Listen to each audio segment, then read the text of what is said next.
"Get out of my shop, old woman. You're embarrassing everyone in here." Those words landed like a slap across the room. Every customer froze. Every eye dropped to the floor. Every eye except one. Esther White stepped forward from behind the counter, her chin lifted, her voice quiet but iron steady. "She was here before you, sir, and she will be served before you." Nobody in Whitmore had ever spoken to Richard Hale that way. Nobody knew the elderly woman in the worn coat was the most powerful person in the county. Nobody except the man watching silently from the doorway. If this story moved something in your heart, subscribe to our channel and stay with us. Tell us in the comments, what town or city are you listening from today?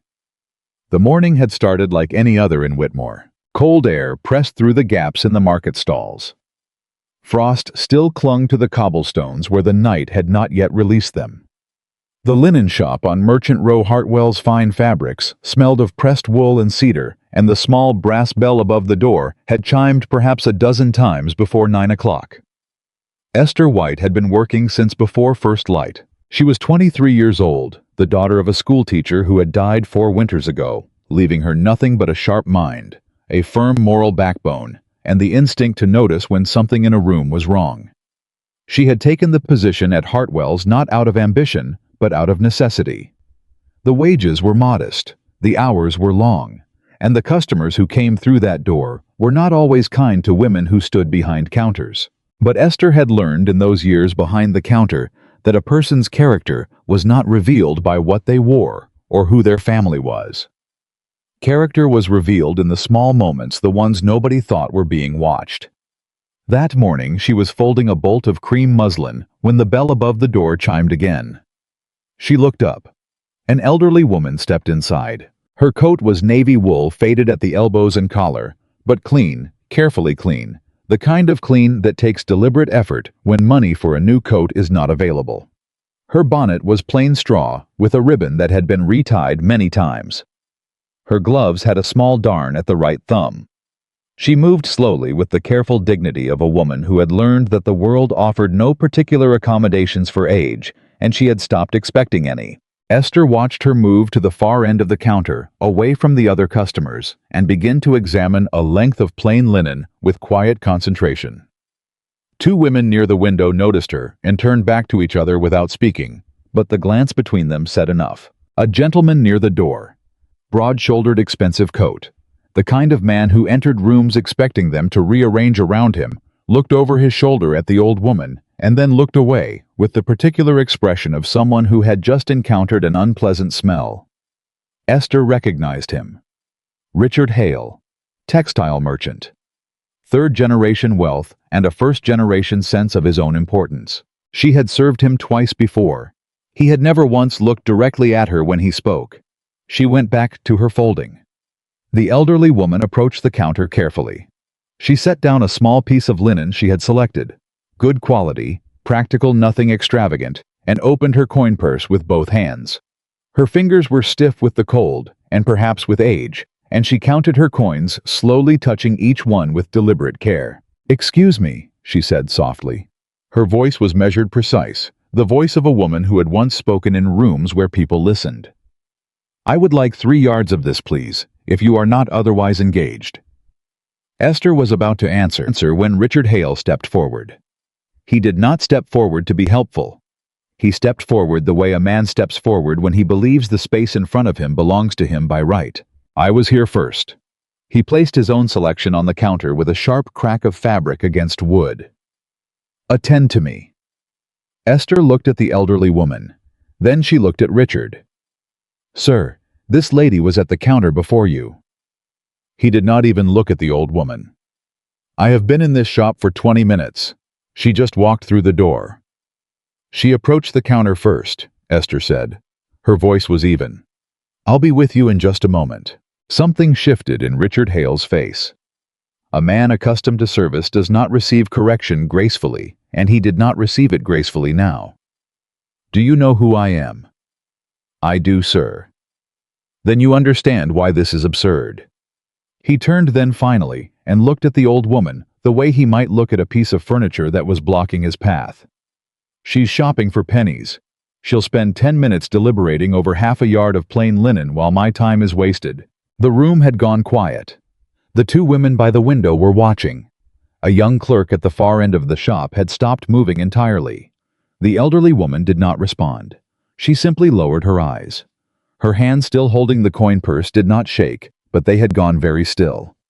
That stillness was the thing that broke something open in Esther's chest. She had seen that stillness before.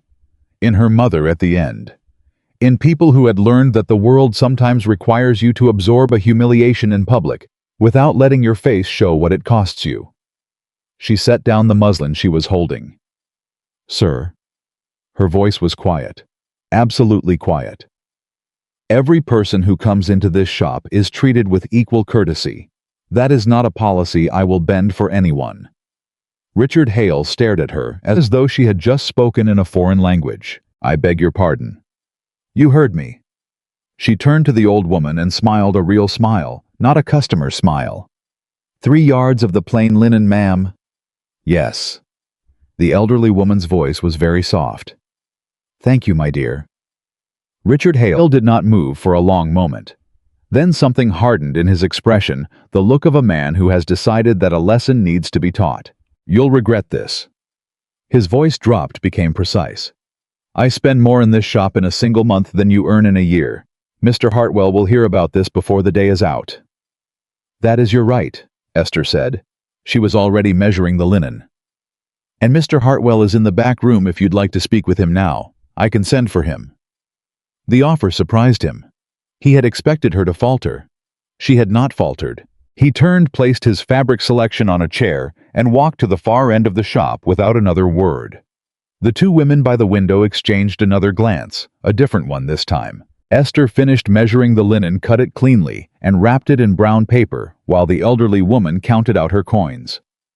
When the total came to slightly less than the old woman had counted, Esther said nothing and entered the correct figure.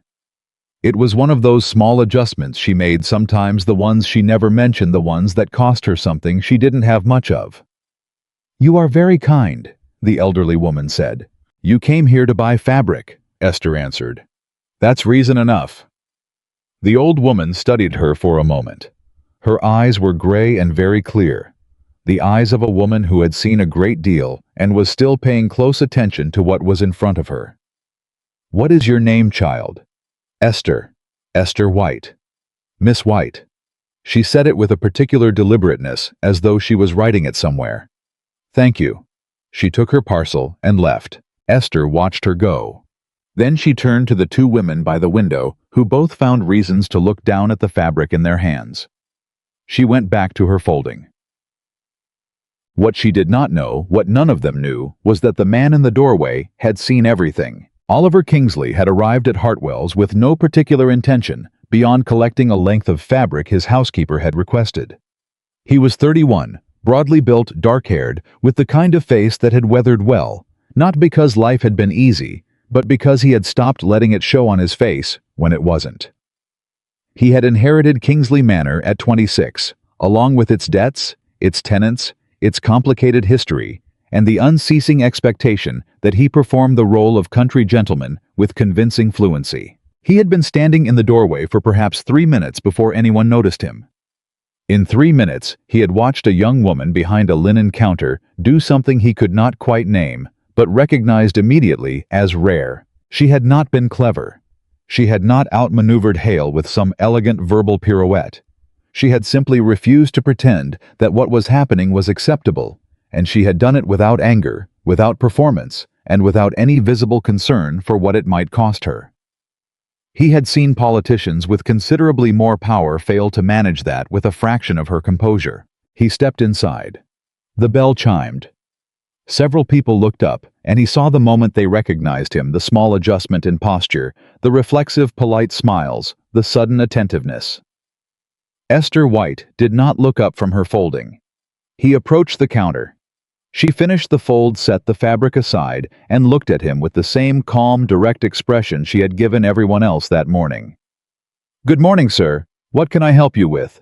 No recognition, no adjustment. Just straightforward professional courtesy. 12 yards of the ivory twill, he said. For my housekeeper, Mrs. Perch. Of course. She moved to the twill without hesitation, found the right bolt, began measuring. Will you be collecting it today, or shall we have it delivered? I'll take it now. He watched her work. She was precise with the measuring tape, confident with the scissors. Not the efficiency of someone performing for observation. The efficiency of someone who had simply done this enough times that it was second nature. You handled that well, he said. Earlier. She glanced up. Sir. The situation. With Hale. She looked at him directly for a moment, assessing. Then she went back to her measuring.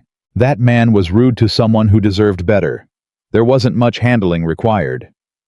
Most people in this room found quite a lot of handling required, he said.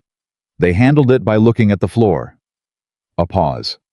The scissors moved cleanly through the twill. I suppose they did, she said. Not bitterly, just honestly. Does that happen often in here? She looked up again, and this time he had the sense she was deciding something. Often enough, she said. Then she wrapped his fabric in brown paper, tied it with string, and set it on the counter. That will be 4 shillings and 6 pence. He paid.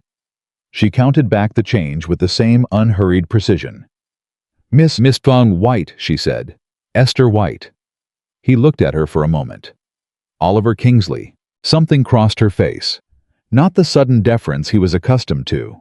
Not the recalibration of behavior. But something more like mild interest. The way a person looks when they've just received information that is somewhat useful, but not particularly surprising. I've heard the name, she said. Is there anything else I can help you with, Mr. Kingsley? He picked up his parcel. No, thank you, Miss White.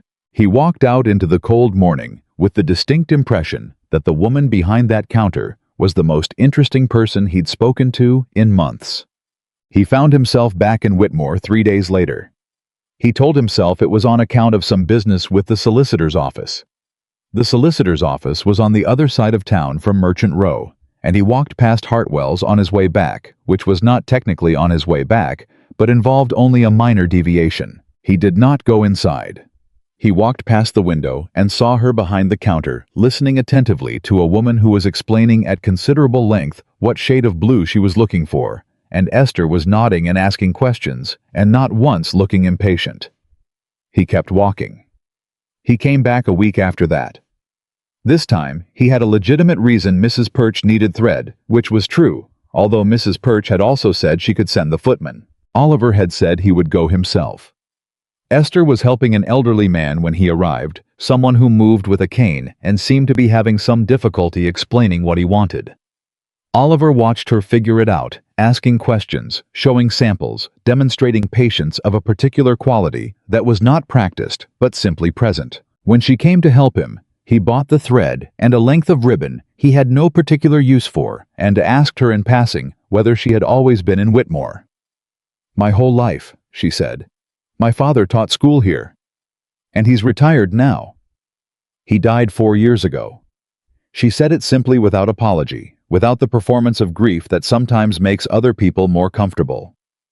It's just me now. I'm sorry. Thank you. She looked at him steadily. Was there anything else? He found an excuse to come back the following Tuesday. Richard Hale did speak to Mr. Hartwell.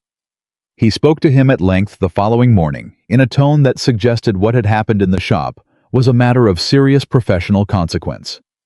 He spoke about respect for valued customers, and the importance of appropriate deference, and the fact that a man of his standing expected certain standards. Mr. Hartwell was 47 years old, had run this shop for 19 years, and was not constitutionally suited to conflict. He called Esther into the back room that afternoon, with the expression of a man who would very much prefer to be somewhere else. Mr. Hale has made a complaint, he said. He was looking at the ledger on his desk rather than at her. I know, Esther said. He feels that you were impertinent.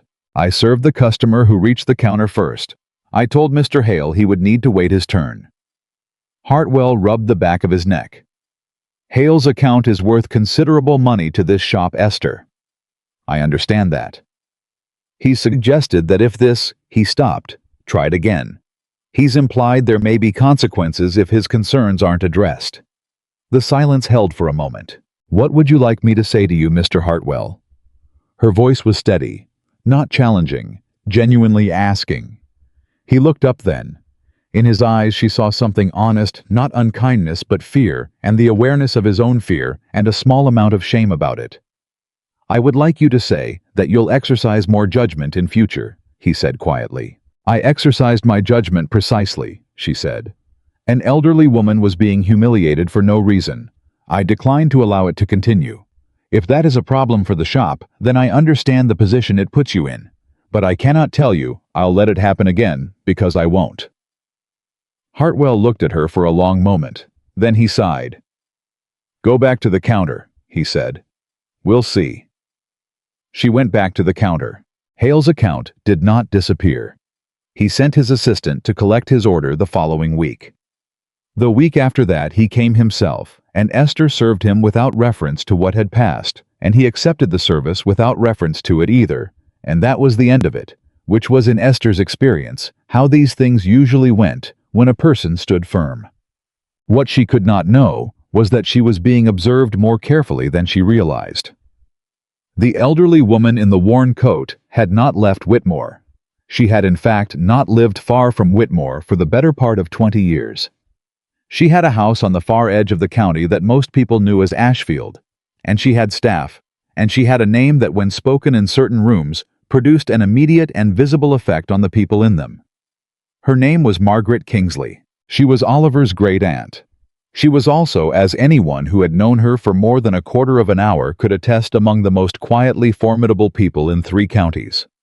She had outlived 2 husbands and 1 war, and the deaths of 4 people she had loved deeply, and none of it had made her soft, and none of it had made her hard. It had made her instead extremely careful about what she trusted, and extremely certain of what mattered. She had come to Hartwell's that morning. Not out of necessity, she could have sent any of half a dozen servants, but out of habit, the old habit of doing things herself when she could, of keeping her own eyes open and her own judgment active. She had not expected to see what she saw. She had gone home and sat in her chair by the fire for a long time, afterward thinking about a young woman who had stepped forward with no particular reason to do so, no possible advantage to be gained simply because someone had been treated unkindly. She had sent a letter to Oliver that afternoon. It said, "Come and see me when you have an occasion. I have something I want to discuss." Oliver had come the following Sunday and listened to his great-aunt describe with her characteristic precision and economy of language exactly what had happened in the linen shop on Merchant Row. When she finished, he was quiet. "I saw it," he said. She looked at him. "You were there." "I came in after. I saw the end of it." "And?" He was quiet for another moment. She didn't know who Hale was. "She knew exactly who he was," Lady Margaret said.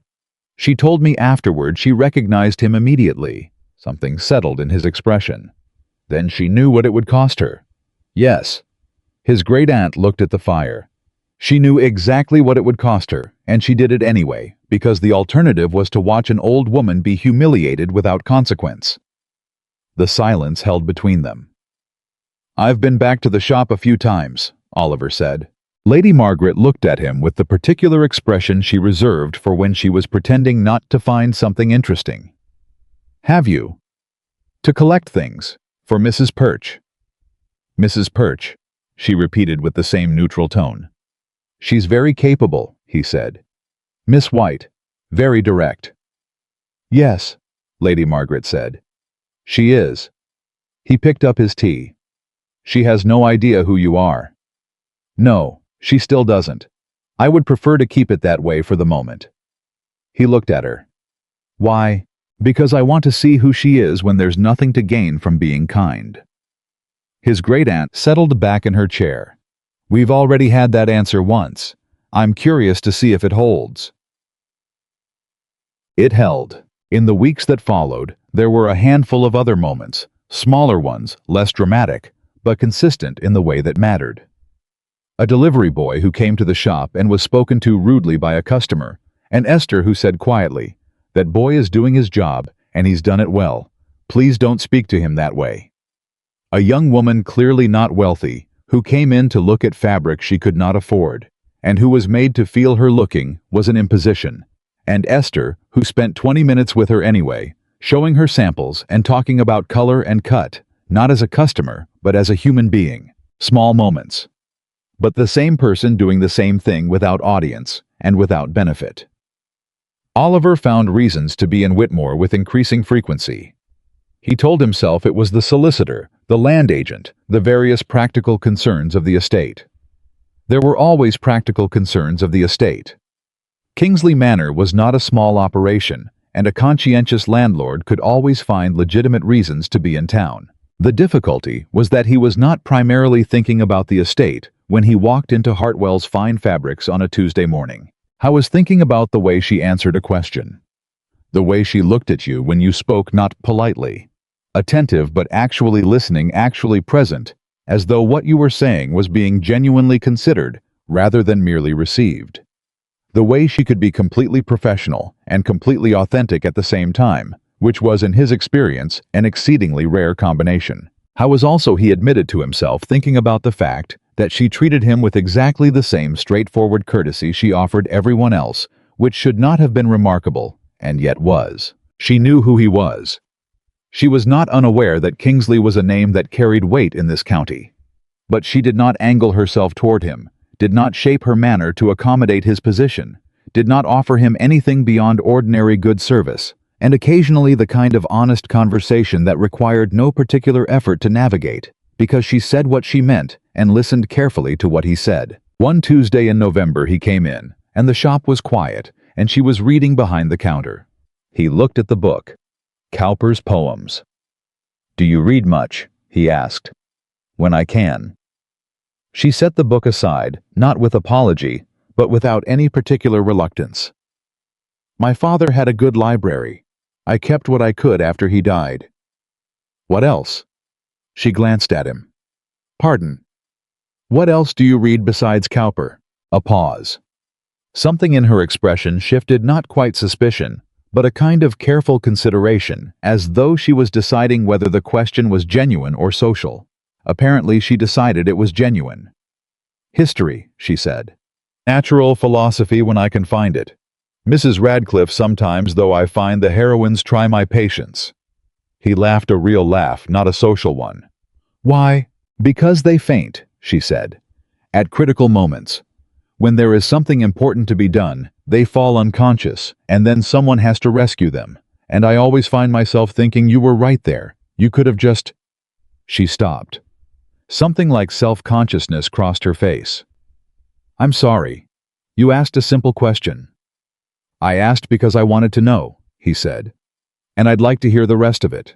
She looked at him for a moment. Then, with the smallest suggestion of a smile, "They're always waiting to be saved. And I understand the appeal, I suppose. But I always find myself more interested in the women who save themselves." He looked at her across the counter. "So do I," he said quietly. The bell above the door chimed and a customer came in, and the moment passed. But he thought about it on the ride home. He thought about it for several days. I was in the middle of a long letter to his solicitor when his housekeeper, Mrs. Perch, knocked at the study door and entered with the expression she wore when she had something to say that she was not sure she should say. "What is it, Mrs. Perch?" "There's a matter, sir, below stairs." She folded her hands in front of her. "Young Thomas, the under-footman." "What's happened?" "Mr. Gaines has dismissed him." Gaines was the butler. A precise, correct, bloodless man of 50, who ran the household with complete efficiency and minimal warmth. "On what grounds?" "He broke a glass, sir, at dinner last night, his first month in the position." Oliver set down his pen. "Did he break it deliberately?" "No, sir. Nervous hands. He's very young." "How young?" 15. Oliver looked at his housekeeper. She was looking at the middle distance the way she did when she had more to say, but was observing the proper channels of communication. "What would you like me to do, Mrs. Perch?"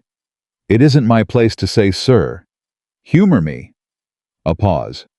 "He came here from a very difficult situation, sir. No family to speak of. This position was arranged through the parish. If he loses it—" She stopped. "Reinstate him," Oliver said. Tell Gaines the matter came to my attention, and I've reviewed it. Something softened in Mrs. Perch's expression. Not gratitude, she was too professional for that, but a kind of recognition. Yes, sir. Thank you, sir. She left. Oliver sat at his desk for a long moment, not writing, looking at the paper in front of him. I was thinking about a young woman in a linen shop who had said that boy is doing his job and he's done it well. Please don't speak to him that way.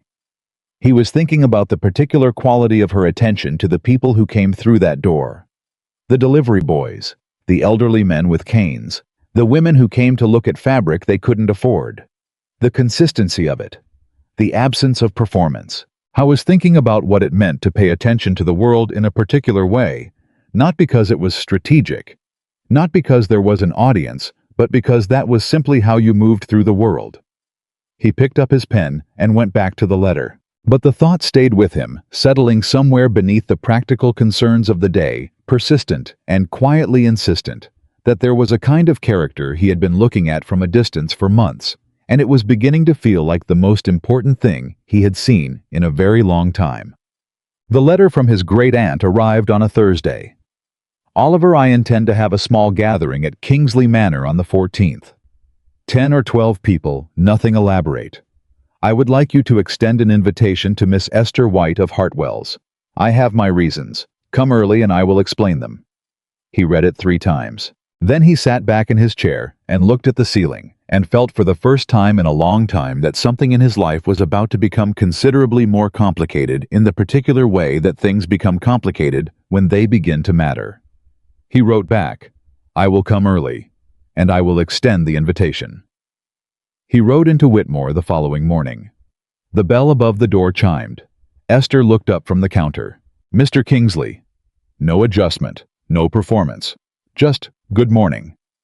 Good morning, Miss White. He set his hat on the counter. I have something to ask you. She waited attentive with that quality of stillness that he had come to recognize as simply the way she listened. My great-aunt, Lady Margaret Kingsley, is having a small gathering at the manor on the 14th. She has asked me to invite you.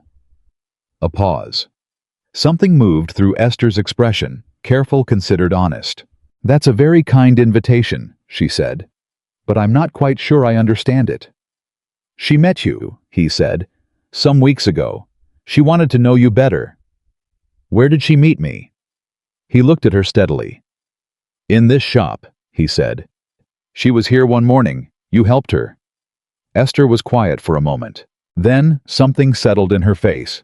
Not the sudden deference he might have expected, not the recalibration, but something more like genuine surprise, and then quickly, something more complex. The elderly woman, she said quietly. The navy coat. Yes. She looked at the counter for a moment. When she looked up, her expression was composed but honest. She's Lady Margaret Kingsley, she said, not a question. She is. Another pause. I didn't know, Esther said. I know you didn't. She looked at him directly. Does it change anything for her that I didn't know? I think, he said carefully, that it is the precise reason she wants to know you better. Esther was quiet for a long moment. He watched her think it through, not with anxiety, not with calculation, but with the same honest internal consideration she brought to everything. I would be honored to come, she said at last. He nodded. He picked up his hat. The 14th, he said. 7 o'clock. I was almost to the door when she spoke again. Mr. Kingsley. He turned. Thank you, she said, for telling me who she was. You deserve to know.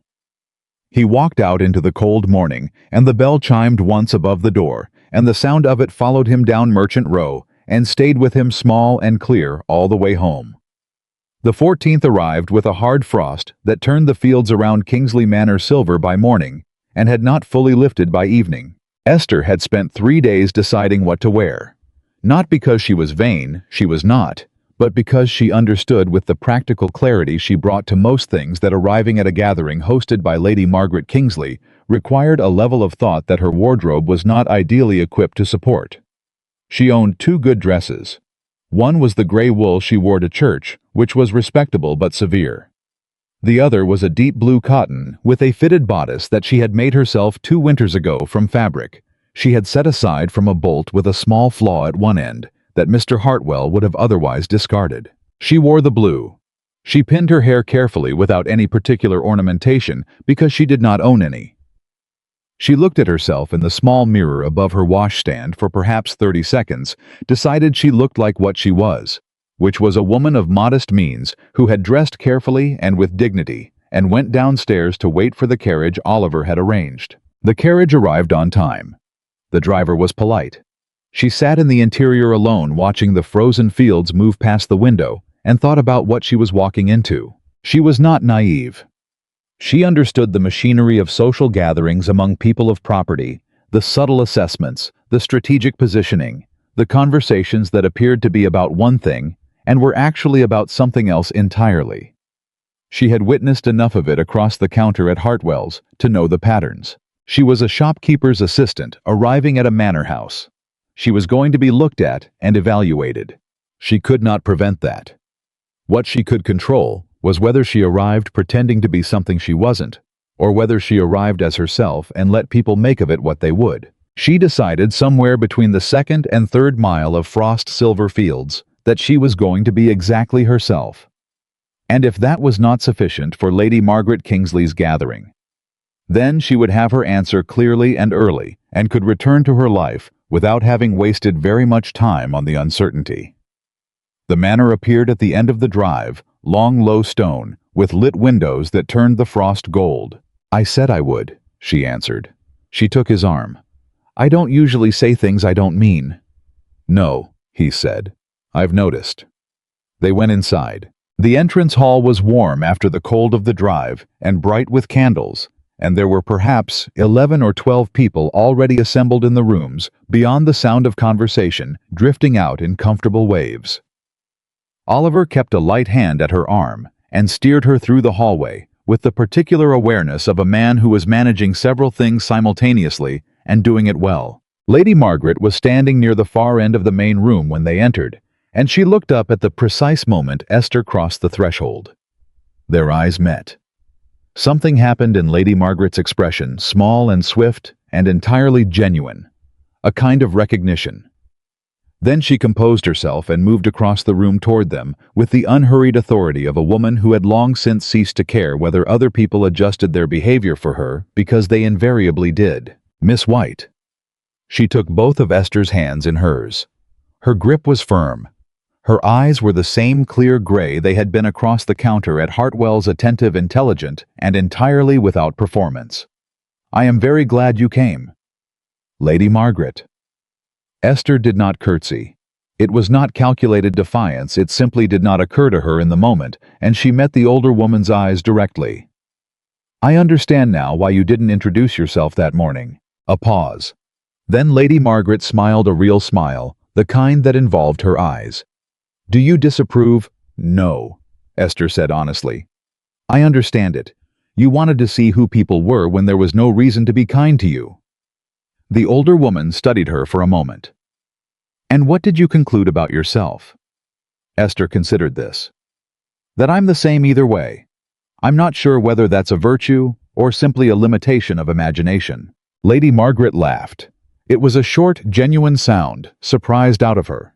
She looked at Oliver over Esther's shoulder with an expression he had never quite seen on her face before.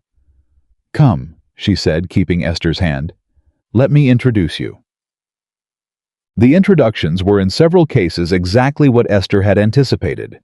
There was a Mrs. Hartborn, the wife of a local magistrate, who had the specific kind of pleasant manner that functions as a weapon, all smiles and light questions that were, on closer examination, designed to establish where you stood in relation to where she stood, which was always slightly above you. "And you work in the linen trade," she said, after Oliver had made the introduction and stepped briefly away to speak with someone across the room. "I work in a linen shop, yes," Esther said. "How interesting." Mrs. Hartborn's tone amid the word "do the work" of its opposite. "And is that a family business?" "No. I was employed there after my father died." "Ah." A slight rearrangement of expression, not sympathy, more like recalibration. "And your father was—" A school teacher. A school teacher. She repeated it with the specific cadence of someone confirming that the thing they had suspected was indeed the case. Well, it's lovely that Lady Margaret has such varied company. Esther looked at her steadily. It is, isn't it?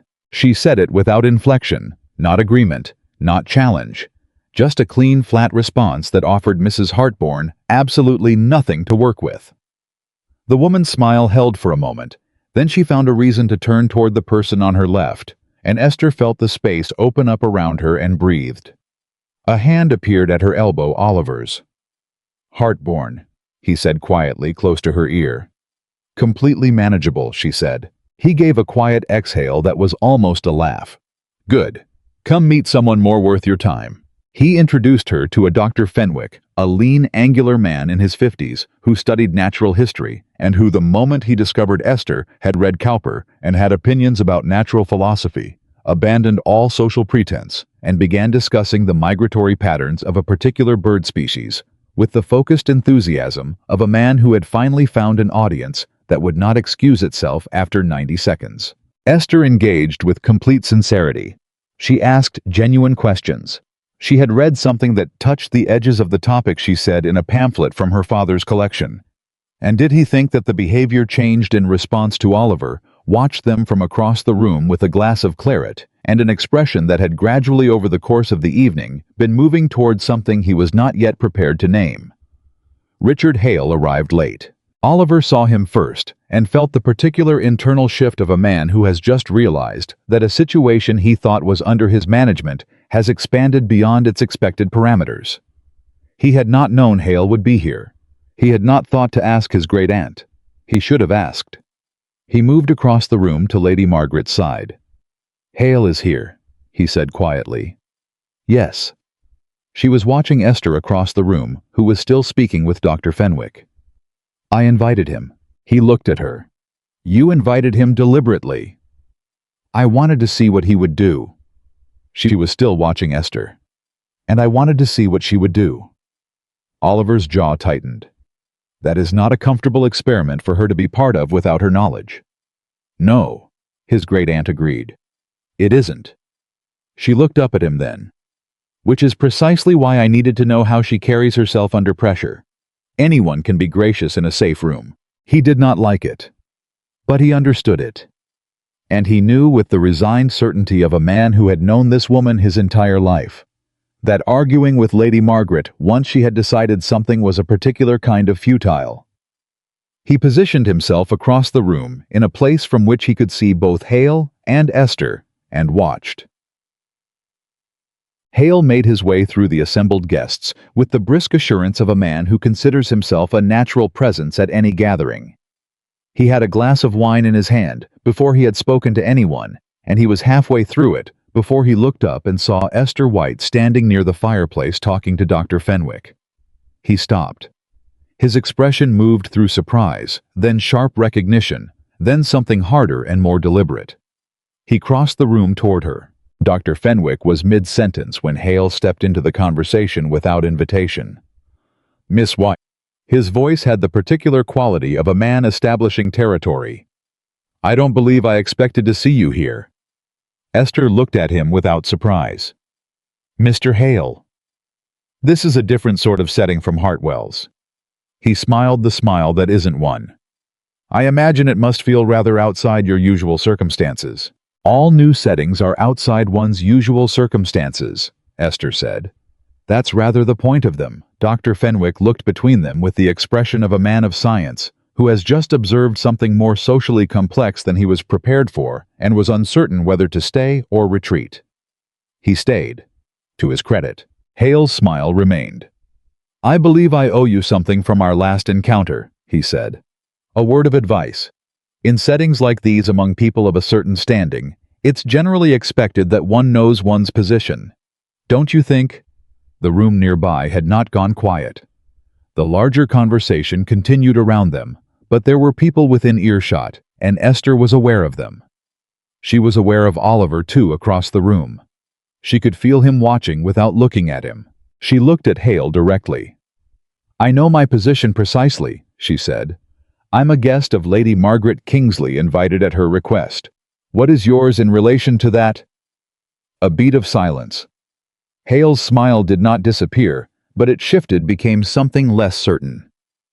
"A woman who works in a shop," he said very quietly, "cannot expect to be taken seriously in a room like this simply because an old woman has taken an unusual liking to her, however kind that attention may seem." The word kind landed the way he intended it to land. Esther did not move, did not look away, did not reach for anything. Not anger, not performance, not the defensive heat that Hale was clearly hoping to produce. When she spoke, her voice was entirely level. "I've never expected to be taken seriously by any particular person," she said. "I've only ever expected to behave in a way I can respect. If others choose to take me seriously, that's their business. If they choose not to, that's also their business. Either way, I'll be the same person when I go home tonight." Dr. Fenwick made a sound that was not quite a word. Hale stared at her. Before he could answer, a presence materialized at Esther's left, unhurried, absolute, requiring no announcement. Lady Margaret stood beside Esther and placed one hand lightly on her arm. "Richard," she said pleasantly, "how good of you to come. Tell me, how is your father's health? I haven't seen him in months." It was a social maneuver of extraordinary precision. The question that required Hale to shift into the performance of a dutiful son, making polite report while simultaneously repositioning Lady Margaret and Esther as a unit that he was now external to rather than standing over. Hale answered about his father. He said 3 or 4 sentences. He excused himself with a bow that was slightly too correct. He walked to the other side of the room and did not return. Lady Margaret watched him go. Then she looked at Esther. "Well done," she said softly. "I didn't do anything particularly impressive," Esther said. "You didn't flinch." The older woman's hand still rested on her arm. "You have no idea how rare that is." Oliver found her after dinner in the quieter room off the main hall, where someone had lit additional candles, and there was a view through the tall windows into the dark frozen grounds beyond. She was standing with a cup of tea, not talking to anyone. Not uncomfortable, just still in the particular way she was still present in the moment without needing to fill it. He came and stood beside her. Neither of them said anything for a moment. "How are you managing?" he said. "Very well." She looked at him. "Your great-aunt is remarkable." "She is," he agreed. "She also arranged for Hale to be here tonight." A pause. "I know," Esther said. He looked at her. "You know, she wanted to see how I'd handle it." She looked at the dark window.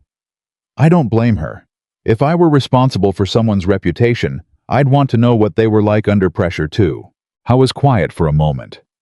Something in the easy simplicity of that analysis settled something in him. The residual guilt he'd been carrying about not having warned her quietly dissolved by the fact that she had seen it clearly and bore it without resentment. "And how did you feel," he said, "about being tested without knowing it?" She considered this honestly. "I don't think of it as a test I passed or failed. I just said what I thought. That's all I ever do." He looked at her. The candlelight was doing something to the blue of her dress. He noticed it and noted the noticing and moved past it. "You said something to Hale," he said, "about being the same person when you go home." "Yes." "Did you mean that?" She looked at him. "I always mean what I say." "I know," he said. "That's why I'm asking, because if you mean it, then the version of you that stood behind that counter and told Hale to wait his turn." He paused. "That isn't a performance. That's just who you are." She looked at him steadily. "Was that in question?" "No," he said quietly. "But I wanted to hear you say it." Something shifted in the air between them, small and significant, and neither of them moved toward it or away from it. "Mr. Kingsley." Her voice was careful, not cold, careful in the way of someone who is being honest precisely. "Oliver," he said. A pause. "Oliver." She said it once, testing the shape of it. "Why have you been coming to the shop?" The directness of it surprised him, even though it shouldn't have. He knew by now that she asked what she actually wanted to know. He could give her several true answers. The thread, the twill, the ribbon, he had no use for. All of them true. None of them sufficient. Because it was the most interesting conversation in the county, he said. She looked at him for a long moment. He had the distinct impression that she was weighing the answer with the same honest precision she brought to everything else, not generously, not skeptically, but accurately. That's a careful way of saying something, she said. It's an honest one. It might be both. He was quiet. Then, yes, it might be both. She looked back at the dark window. Something moved through her expression, not resolution, not decision, but a kind of careful acknowledgement. I appreciate honesty, she said finally, even the careful kind. He looked at the side of her face. I know you do. Neither of them said anything else for a moment. The candles burned. The room was warm. Outside, the frost held the grounds in perfect silver stillness. The following morning, Lady Margaret called Oliver into her private sitting room before breakfast. He came prepared to be told something definitive. His great-aunt operated on a compressed schedule when she had arrived at a conclusion, and she had clearly arrived at one. She was at her writing desk when he entered, a cup of tea at her elbow, a letter she had been drafting set aside. She did not extend preliminary courtesies. She's exactly what I thought she was, she said. Oliver sat across from her. I know. Do you know what that means? It means she's worth knowing. He paused. It means she's worth more than that. Lady Margaret looked at him with the expression she had used on him since he was 8 years old, the one that conveyed clearly that she could see precisely what he was thinking and had been waiting with limited patience for him to catch up. The question, she said, is what you intend to do about it. Howe was quiet for a moment. Outside the window, the frost was beginning to melt at the edges. She doesn't need anything from me, he said. No, she doesn't. That makes it, he stopped. More significant, Lady Margaret said. Not less. He looked at his hands. She would require full honesty. No maneuvering, no careful management. Yes. His great-aunt picked up her tea. Which is precisely why most men would find it terrifying, and why I am hoping you are not most men. He was quiet. She set down her cup. Oliver. Her voice changed slightly, became something more personal, less precise. In 40 years of watching people in this county, I have seen a very small number of women who were genuinely their own person, not in spite of their circumstances, but regardless of them. Women who would be who they were, whether they were rich or poor, known or unknown, comfortable or struggling. She looked at him steadily. Esther White is one of them. You will not find another one like her easily, possibly not at all. The weight of that sat in the room for a moment. She might not want, he began. That, Lady Margaret said crisply, is a conversation you need to have with her, not with me. He nodded. He stood. At the door he stopped.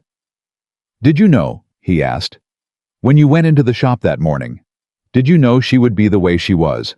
His great-aunt was already looking at her letter again. No, she said. I only knew what kind of person I was looking for. He left her to her writing. The days after the gathering moved with the particular slowness of a situation in which something has shifted but not yet declared itself. He came to the shop on the Wednesday, then the Friday.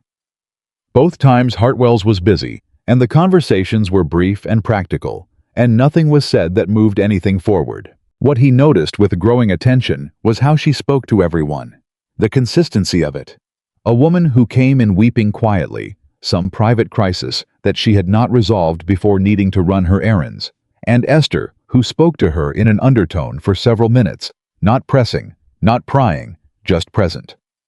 An old farmer who was clearly struggling to describe what he needed and was embarrassed by the struggling, and Esther, who asked careful questions and found the right thing without making him feel the difficulty. Oliver found himself thinking on the ride home on the Friday about a particular conversation he'd had 3 years ago with his solicitor, when the final details of the estate's debt had been laid out before him, and the extent of what he had inherited alongside the name became clear. He had not told anyone about that, not the full weight of it, not the nights he had spent running figures that did not balance the decisions about which tenants could wait for roof repairs and which could not.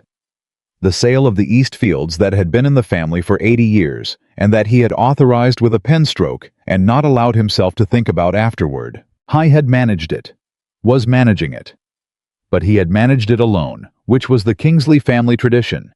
The performance of stability, the maintenance of the face, the absolute privacy of difficulty. He thought about what it would be like to speak honestly about something that mattered. He thought about how she had said, "I always mean what I say."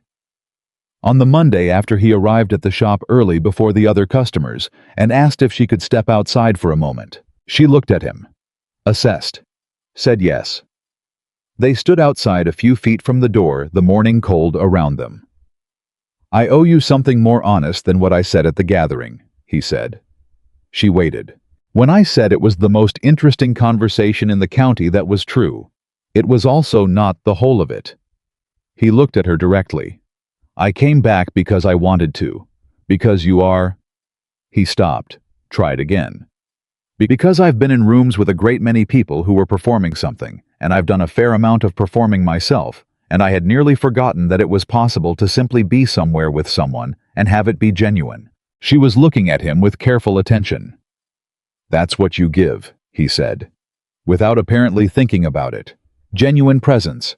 And I find Another stop. "I find I'm not willing to simply admire it from a distance anymore." A silence held between them. The cold air moved. Somewhere down Merchant Row, a cart horse was being unhitched. "Oliver." She said it quietly, directly. "I don't know what your life requires from the people in it. I don't know what your family expects or what your position demands. I know I'm a shopkeeper's assistant, and I have 12 pounds to my name, and I make my own dresses. That is what I am." "I know what you are," he said. "Do you—" "Yes."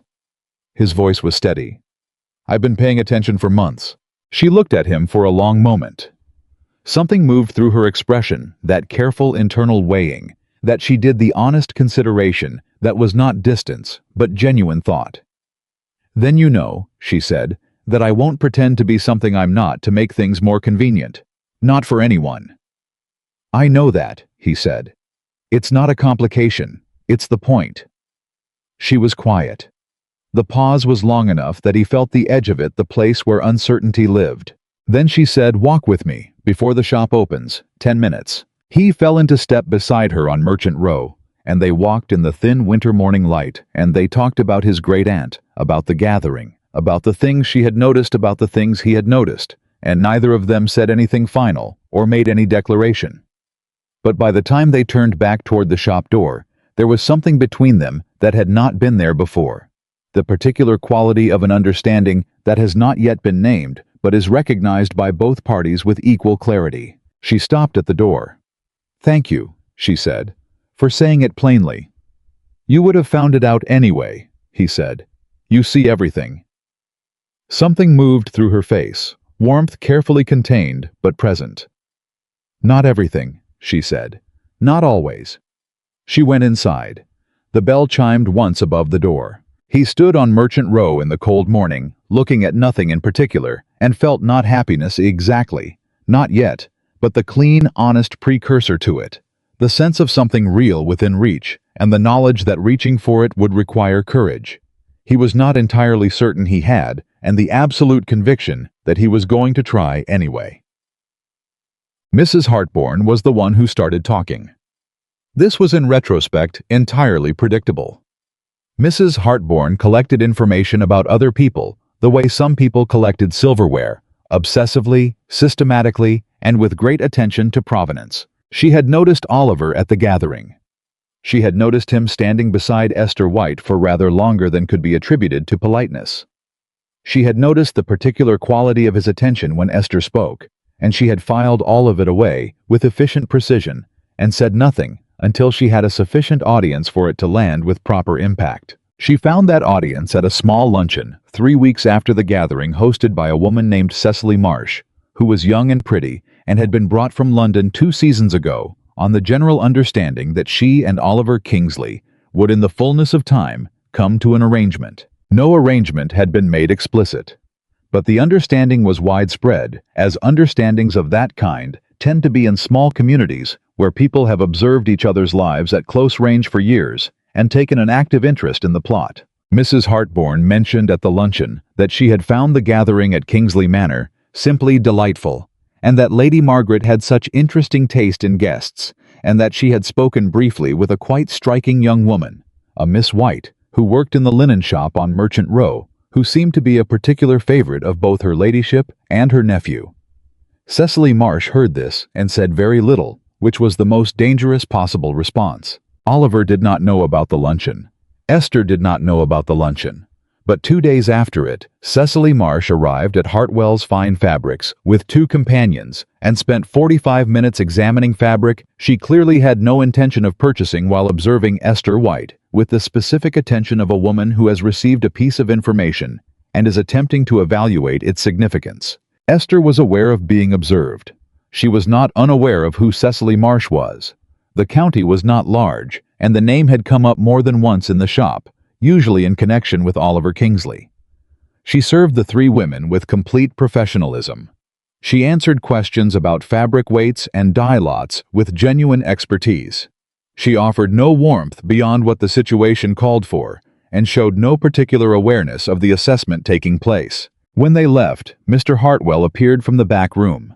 He looked at Esther with the expression of a man who has just put together a series of events and arrived at a conclusion he is not sure how to address. "Miss Marsh," he said. He was looking at the door through which she had exited. "Yes," Esther said. She was already straightening the samples the women had disarranged. "She doesn't usually come into the shop." "No," Esther agreed. "She was here because of—" He stopped, looked at Esther, decided against finishing the sentence. "I couldn't say," Esther said. She finished straightening the samples. "Was there something you needed, Mr. Hartwell?" He looked at her for another moment, shook his head, went back to the stockroom. Esther stood at the counter alone. She thought about the gathering. She thought about the conversation outside on the cold morning, the 10 minutes on Merchant Row, the thing that had been named and not named. She thought about Oliver's face when he had said, "It's not a complication, it's the point." She thought about Cecily Marsh's cool, intelligent eyes moving around the shop. She thought about 12 pounds and a maid dress, and a father who had left her nothing but books, and the belief that a person's character was the only thing they truly owned. She thought about what she had said to Oliver outside the shop. "I won't pretend to be something I'm not to make things more convenient. Not for anyone." The question, the one she had not yet asked herself fully, was whether she had the same courage she'd offered as a principal when the situation required more than principle. She did not answer it that day, but it stayed with her solid and patient through the rest of the afternoon and into the cold evening as she walked home through streets that were beginning to ice over again through an early dark, with her breath white in front of her, and her hands closed in her pockets, and the full honest weight of what was happening settling into the place where she carried the things that mattered. She did not run from the weight. She had never been the kind of woman who ran from weight, but she felt it. And she went home and sat by the fire and read Cowper until the fire burned low and did not sleep for a long while after. The frost did not break for another week. Esther went to the shop each morning, did her work with the same unhurried precision, served her customers with the same steady attention, and said nothing to anyone about Cecily Marsh's visit, or what it meant, or what she had spent 4 nights not sleeping over. This was not repression. It was the particular discipline of a woman who had learned that most difficulties examined honestly in private resolved themselves into their actual shape before she needed to speak about them aloud. The actual shape of this one was not comfortable. Oliver Kingsley had said what he'd said outside the shop on a cold Monday morning, and she had heard it clearly, and the thing between them was real. She was honest enough with herself to know that without reservation. But real was not the same as simple, and she had never confused the two. He came in on the Thursday. The shop was quiet late afternoon, the gray light outside going soft. He came to the counter, and they spoke for 20 minutes about almost nothing. Consequential, a book she had found at the second-hand seller near the church, a debate in Parliament he had read about in the weekly paper whether the frost was likely to hold through February. Easy conversation, genuine conversation, the kind that costs you nothing and builds something invisible and solid at the same time, When he left, Mr. Hartwell came to stand beside her at the counter. He watched the door close. He was quiet for a moment. "Esther." His voice was careful, not unkind. "Yes, sir?" "How long has he been coming in?" She looked at the door. "Since November." Another pause. Hartwell picked up a spool of ribbon that didn't need moving and put it back. "His name is one of the most significant in this county," he said. "I know. His position, his family's expectations. Mr. Hartwell." Her voice was quiet but clear. "I understand what you're trying to say. And I appreciate that you're saying it because you're concerned about me, rather than for some other reason." He looked at her then. Something in his face acknowledged that she had read him correctly. "I simply want you to be prepared," he said, "for how these things tend to go." "I've thought about it," she said honestly. "I haven't stopped thinking about it."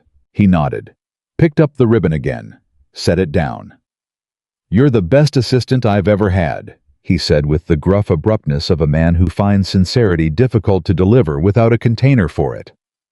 "I'd like things to go well for you, whatever form that takes." She looked at him. "Thank you," she said. "That matters." I went back to the stockroom, and she stood alone at the counter in the fading afternoon light and the weight of what Hartwell hadn't quite said. The part about how these things tend to go settled into her chest with quiet persistence. She knew how these things tended to go. She had seen it from this counter, the men of property who found women beneath their station. Interesting, who were sincere in their interest, who were not bad men, who nonetheless arrived eventually at the realization that sincerity and social architecture were not the same thing, and that the architecture had been there first and would remain after the sincerity had moved on. She was not assuming that was the shape of this.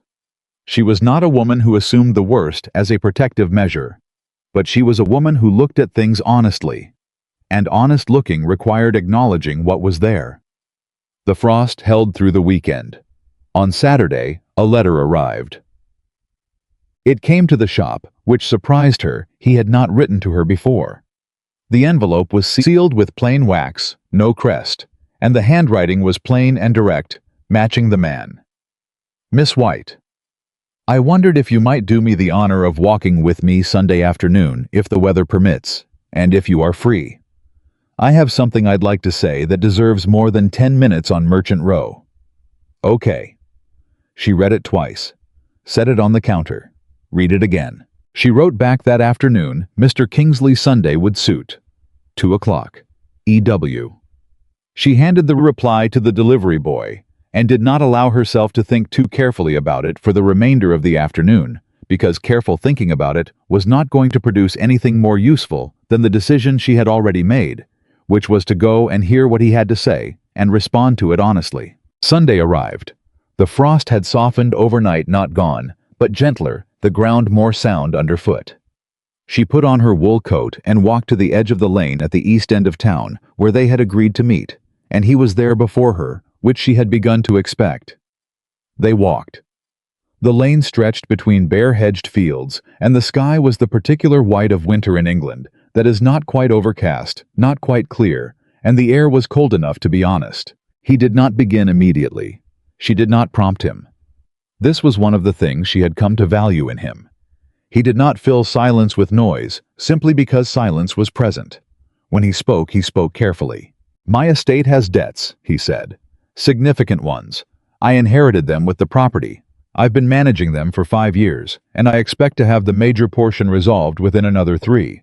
But at the moment, they are real, and they are relevant to any conversation about my future that is also honest." She looked at him. This was not what she had expected him to say first. She had respected him before this moment. She respected him more now.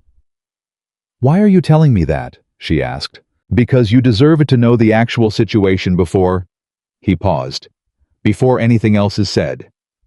Before you say something that I might later discover was said under false pretenses," she said. Not sharply, just accurately. "Yes." She was quiet for a moment, walking.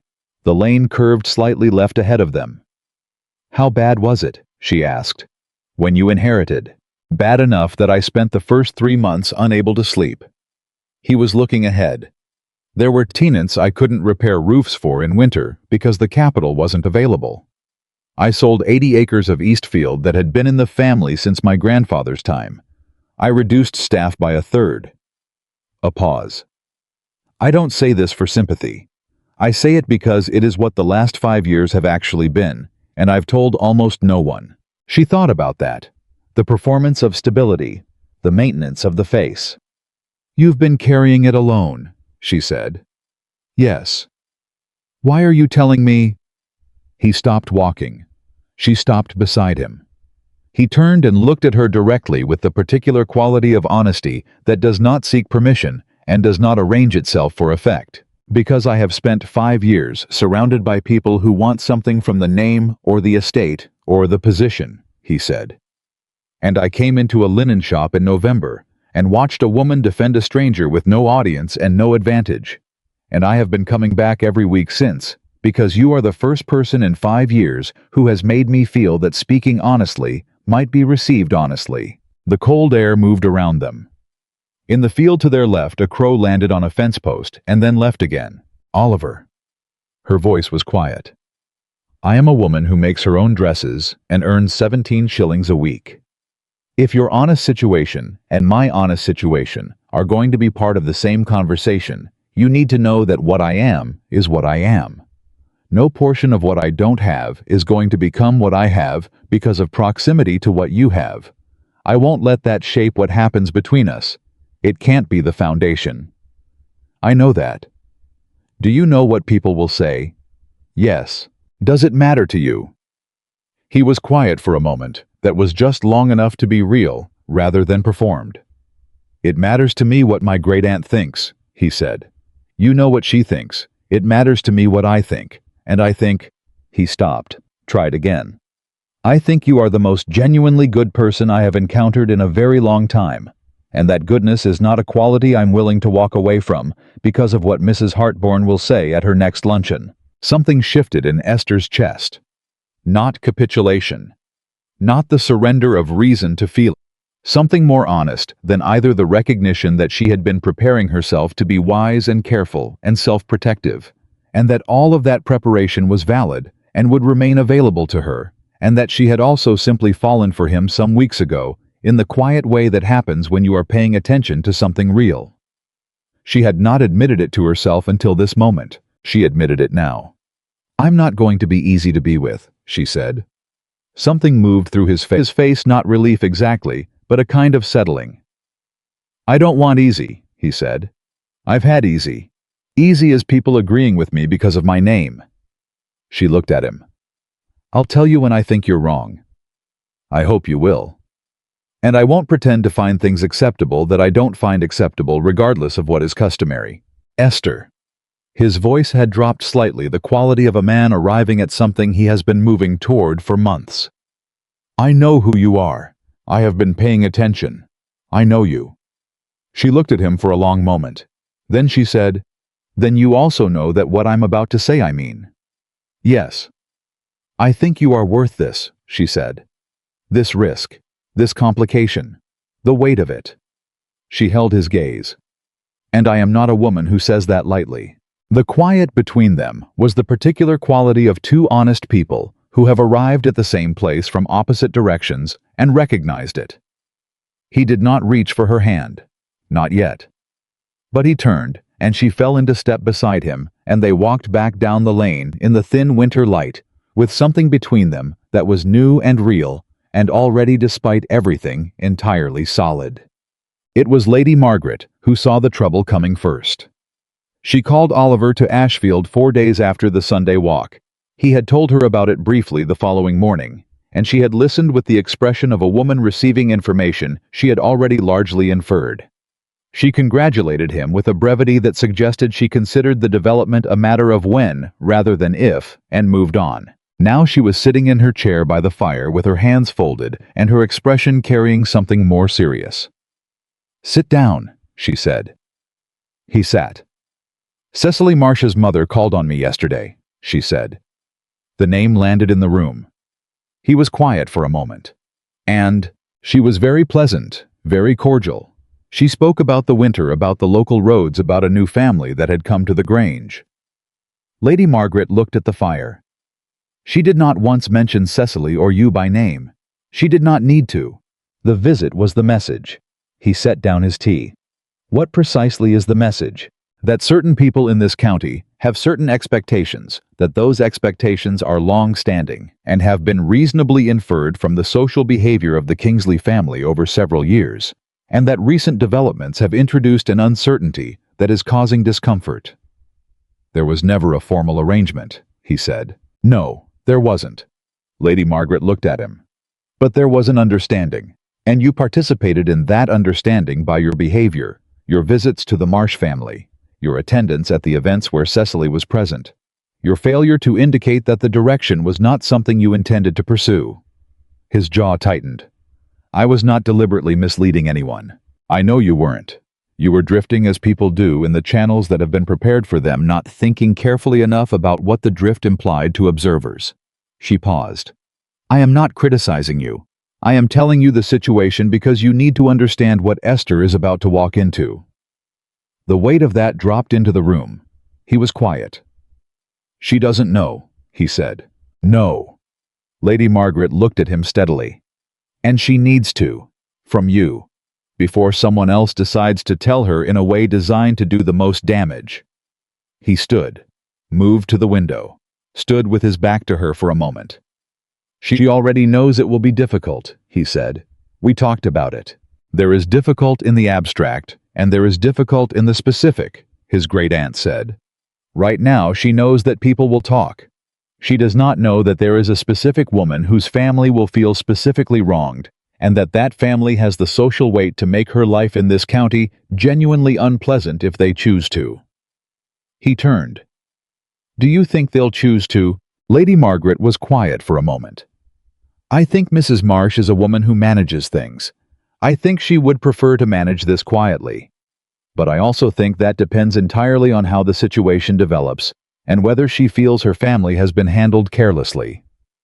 She has every right to be angry, he said. I handled it carelessly. Yes, his great-aunt said without unkindness. You did. The question now is what you do about it. He came back to the chair, sat, looked at his hands. I need to speak to Cecily, he said. Yes. And I need to speak to Esther. Yes, in that order. He nodded. Oliver.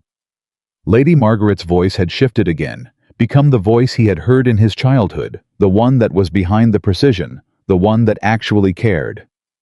None of this undoes what is real. I want you to know that. What is real, and this is the kind of obstacle that either breaks something or reveals it to be solid. Given what I know of Esther White, I have an opinion about which it will be. So do I, he said quietly. She looked at him for a long moment. Then go, she said. Do it properly. Don't manage it. Be honest. He called on Cecily Marsh the following morning. She received him in the sitting room with a composure that was entirely genuine. She was. He had always known not a fragile woman. She was 23, poised, intelligent, and she had been raised to navigate the social world of the English county with the same expert fluency that a soldier might navigate terrain. She was not in love with him. He was reasonably certain of this, and the conversation confirmed it within the first 5 minutes. What she was aware of what had been implied. What she was a woman of dignity who understood the difference between what had been promised and what had merely been expected, and who was going to conduct herself with full awareness of that distinction. I think, she said, pouring tea with a steady hand, that you have come to clarify something. Yes, he said. I owe you that directly. She looked at him. Is it Miss White? He did not try to soften it. Yes. A silence. She set the teapot down, looked at the fire. I have met her, Cecily said. She came to the shop, we went to the shop. I went to look at her. He said nothing. She is not what I expected, Cecily said. What did you expect? Someone who was trying to be something she wasn't. She picked up her tea. She wasn't doing that. She was just there, working, answering questions. A pause. I found it rather difficult to dislike her, which was inconvenient given the purpose of the visit. He looked at her with genuine respect. Cecily, you don't owe me an apology for not having feelings you didn't have, she said crisply. You owe me an apology for allowing a situation to exist that could have been clarified earlier, and I accept that apology, and I would like us to be done with it. He nodded. I am sorry, genuinely. Yes. She looked at him. I know you are. You're not a dishonest man. You're a man who didn't pay sufficient attention to what he was allowing people to assume. A pause. Don't do that again. With her. She deserves better than assumptions. Something in his chest tightened. She does. Then see to it. Cecily set down her cup. I have nothing further to say on the matter. If my mother says something additional, that is her business, and you may manage it as you see fit. He stood. Thank you. For your directness. It's the least I could offer. She looked up at him with the clear, unambiguous gaze of a woman who has just closed a chapter with her dignity entirely intact. Go and be honest with her, Mr. Kingsley. Whatever else happens, be honest with her. She'll see through anything less immediately. I know, he said. I know she will. He left the Marsh house and drove to Whitmore. The shop was mid-morning busy. 3 customers in Hartwell at the back. He came through the door, and Esther looked up, and something shifted in her face. Immediately she read him as she always did, accurately. She held up one finger. 1 moment. Finished serving the woman in front of her, handed her parcel over the counter, and then came around the end of the counter to him. Outside, she said quietly. Please. They stood outside the door. The street moved around them, people passing with baskets and parcels, the ordinary machinery of a market town morning, continuing without pause. He told her. All of it. Cecily Marsh, the understanding that had been allowed to persist his conversation that morning, the social reality of what she was stepping into. She listened without interrupting. She had the particular quality of stillness she brought to difficult information, not shock, not drama, but a kind of full and serious attention. When he finished, there was a pause. How serious is the Marsh family's position? She asked. Her voice was completely steady. Cecily will let it go. Her mother may not. What can her mother actually do? He looked at her. Create difficulty. Shape how people in this county see you. Close certain doors that are currently open. Esther looked at the street. A cart passed. A woman she recognized nodded in greeting, and she nodded back, as natural as breathing. Then she turned back to him. Doors that are currently open to me, she said carefully, are mostly the door of this shop, and 2 or 3 houses where I've been warmly received. She paused. I am not naive about my position, Oliver. The social architecture you're describing is real. But it was already real before Cecily Marsh. The doors that matter to me are not the ones Mrs. Marsh controls. He looked at her steadily. You're not frightened. I'm realistic, she said. There's a difference. She paused. What frightened me was not knowing. Not being told. What I cannot manage is being surprised by something you knew and chose not to say, because you were trying to protect me from it. I came as soon as I spoke with her, he said. I know. Her eyes held his. That is what I mean when I say you're worth this. The honesty of it hit him with a force he had not entirely prepared for. Esther, I am telling you clearly, she said before he could continue, that I am not fragile. I don't need to be managed. I need to be told the truth and trusted to decide what I do with it. If you can do that, if that is how this goes between us, then I can navigate whatever Mrs. Marsh decides to do. He was quiet for a moment. And if I sometimes try to protect you from things when I shouldn't, then I'll tell you to stop. And if I don't immediately stop, then I'll tell you again. A pause. More firmly. Something broke through on his face, not quite a smile, but the precursor to one, the expression of a man who has just been offered something exact and real and knows it. That seems fair, he said. It is fair. She looked at him. Go and do what you need to do with your day. I have 3 customers waiting. She turned and went back inside. He stood on Merchant Row for a moment in the cold, ordinary morning, and felt the particular quality of being known accurately by another person, which is not comfortable exactly, but is better than comfort, being the thing that comfort is often a poor substitute for. He had not anticipated Richard Hale. He should have.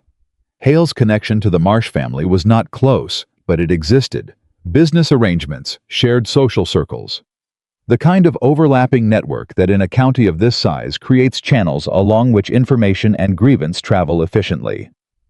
He discovered the connection on a Wednesday when his solicitor mentioned in passing that Hale had been at a dinner with Marsh Sr. Cecily's father the previous Friday. Oliver went home and thought about that for the better part of an evening. Hale had cause to be hostile toward Esther. She had embarrassed him in his own social territory, refused to perform the deference he expected, and done it with a composure he could not have missed.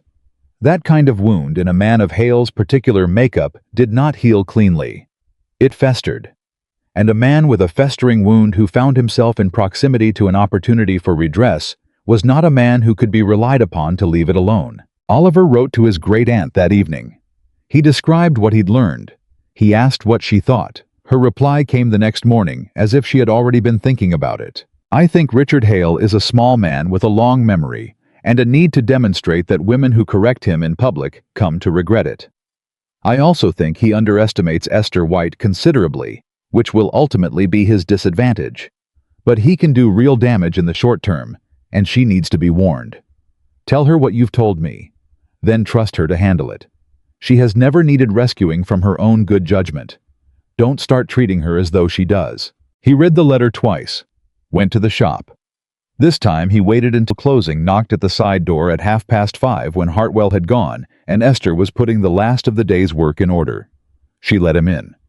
They sat on opposite sides of the counter in the quiet, empty shop, and he told her about Hale and the Marsh dinner and what he feared was being constructed. She listened. She was quiet for a longer moment than usual. He's going to try to damage my reputation, she said. I think he may try to combine your name with the Marsh situation in a way that makes you appear predatory, is the word he'd use. A woman of lower station who has deliberately positioned herself to take something that belongs to someone else. The words sat in the air. Esther looked at the counter. Then she looked up, and her eyes were clear, and her jaw was set, and she was not frightened, but she was angry in the particular contained way. She was angry, the kind of anger that does not perform itself, but sits behind the eyes and sharpens everything. Let me understand this, she said. He is going to characterize a situation in which I have done nothing except exist, and be honest, and be what I am, as though I have committed a deliberate wrong. Yes, against a woman who told you, according to what you've said, that she bore me no ill will, and considered the matter closed. Yes. She was quiet for a moment. And the version of this that Hale tells will travel through this county faster than any correction. Yes. He held her gaze. I'm telling you because you asked to be told, and because I intend to correct it, directly, publicly, wherever it needs to be corrected. You'll make it worse if you correct it loudly, she said. The practical clarity of it even now, even with that anger behind her eyes. A man publicly defending a woman in this situation reads as confirmation rather than correction. He stared at her. You're right, he said after a moment. I know I'm right. She looked at the counter again, looked up. Lady Margaret. What about her?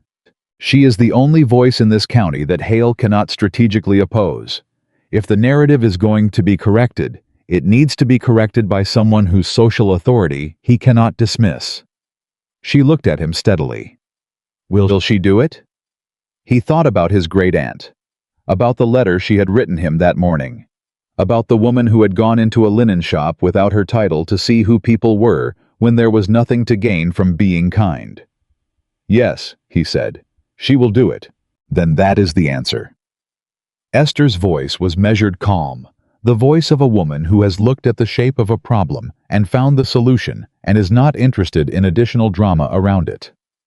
Talk to her, explain the specifics, let her decide how. You're remarkably composed about this, he said. I'm furious, she answered. But being furious doesn't change what needs to be done. It only makes it harder to see clearly.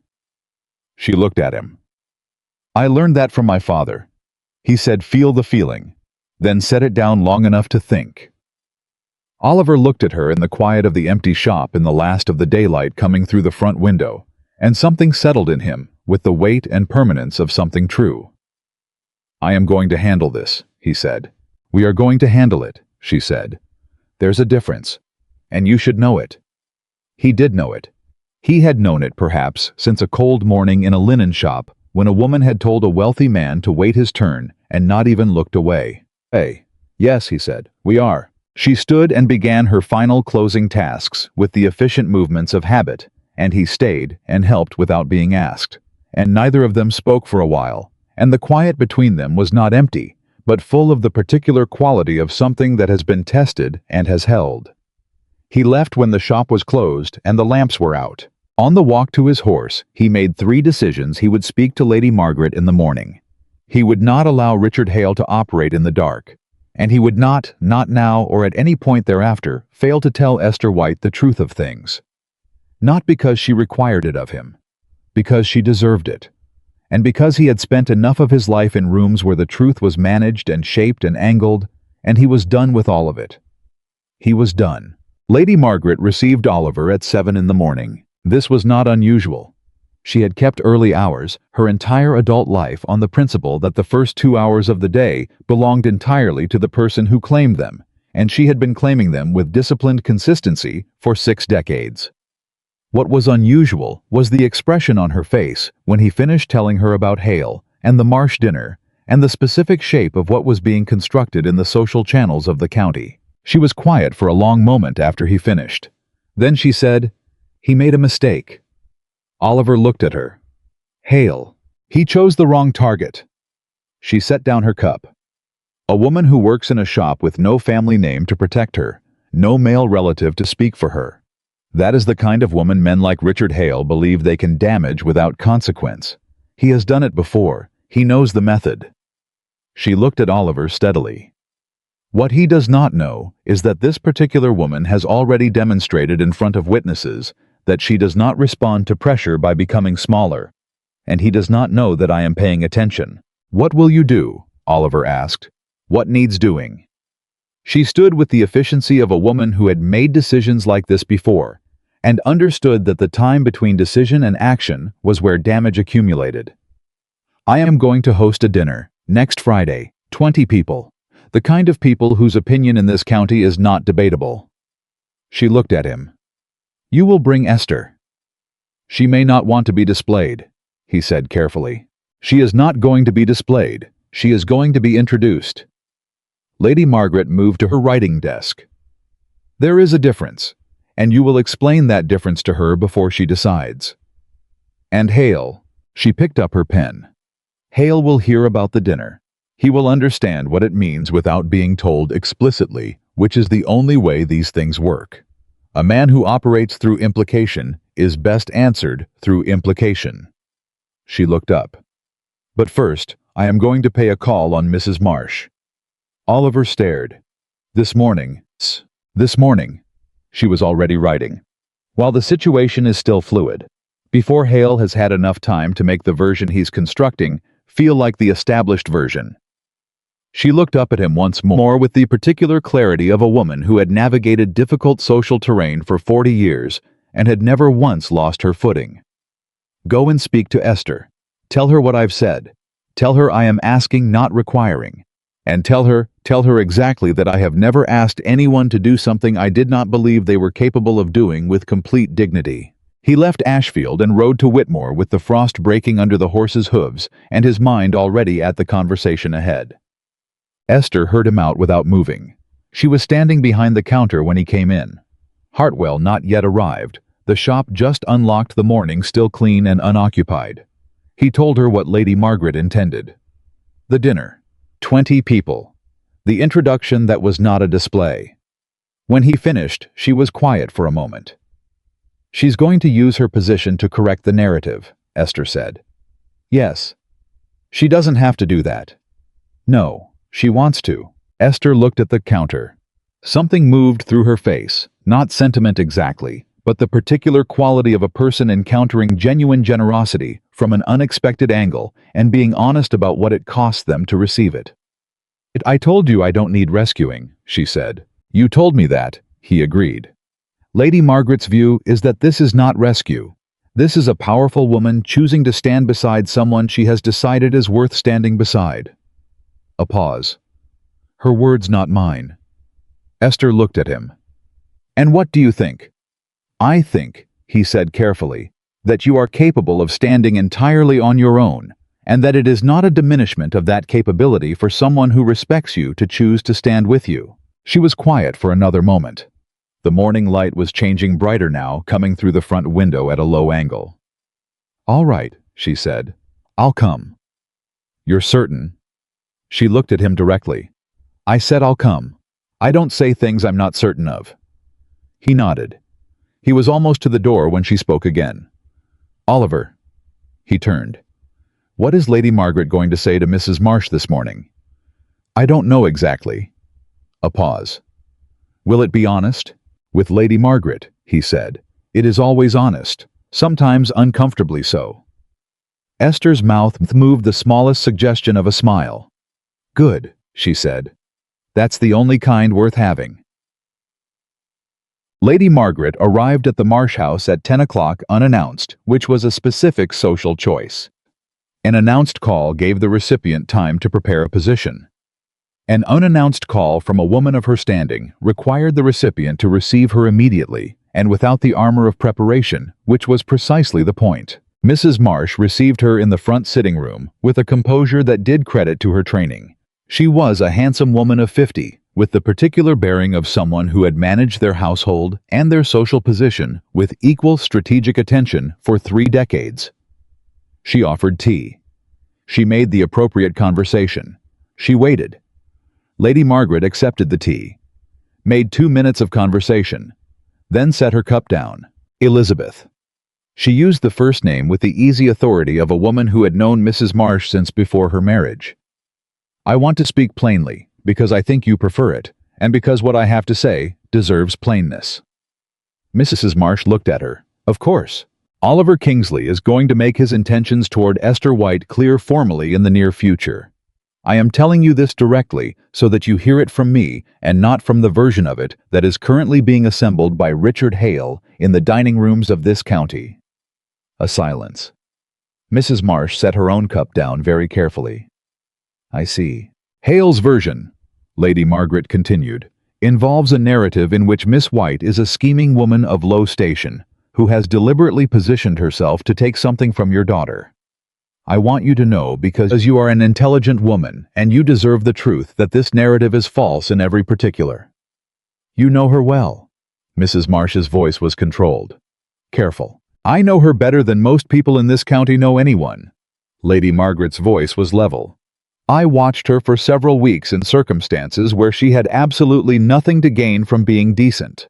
She was decent anyway, every time, without variation." A pause. "She did not pursue Oliver. She did not maneuver. She worked in a shop and was honest and treated people with consistent respect regardless of their position, and Oliver noticed because he is, despite certain recent lapses in attentiveness, not a stupid man." Something moved through Mrs. Marsh's expression, complicated, not simple. "Cecily has said something similar," she said, quietly. "Cecily is a perceptive woman," Lady Margaret said, "much like her mother." The compliment landed without manipulation. It was simply true, and Lady Margaret never said things she did not mean. Mrs. Marsh looked at the fire. When she looked back, her expression had shifted not into warmth, not entirely, but into something more honest than the controlled surface she'd been maintaining. "What do you want from me?" she asked. "Nothing that costs you anything you value," Lady Margaret said. "Only your silence on the matter of Miss White, which I think your own fairness would have arrived at eventually in any case. And should Hale attempt to involve you in his version of events, your refusal to be involved." A long pause. "He has already spoken to my husband," Mrs. Marsh said. "At dinner last week." "I know." Lady Margaret met her eyes. "What did your husband say?" "He listened." Mrs. Marsh's mouth tightened. He has a business relationship with Hale that he values. Does he value it more than his daughter's integrity? The question landed clean and hard. Mrs. Marsh looked at her for a long moment. No, she said finally. He does not. Then I think you know what to do, Lady Margaret said. She picked up her cup and finished her tea. She was back in her carriage within the hour. The talk began on a Tuesday. It was the specific kind of talk that starts quietly, a word here, a raised eyebrow, there, a story that is not quite a story, but moves through the social channels of a small county with the efficiency of water finding its level. Hale had been careful. He had not said anything actionable. He had only asked questions, the kind of questions that carry their answers inside them. Have you heard about the woman Oliver Kingsley has been seeing? And then I believe she works in the linen shop on Merchant Row. And then, with the particular delicacy of a man who understands that the most damaging thing he can say is the thing he appears reluctant to say. I only hope for the Marsh family's sake that the whole affair was above board. Above board. 2 words, containing everything and saying nothing. Esther heard about it from Mr. Hartwell, who heard about it from his wife, who had heard it at the baker's on Thursday morning. Hartwell came into the shop after his midday break with the expression of a man who has something unpleasant to say and is trying to find the most decent way to say it. He told her, directly, in his gruff, uncomfortable way that was also underneath it genuinely kind. She listened. She nodded.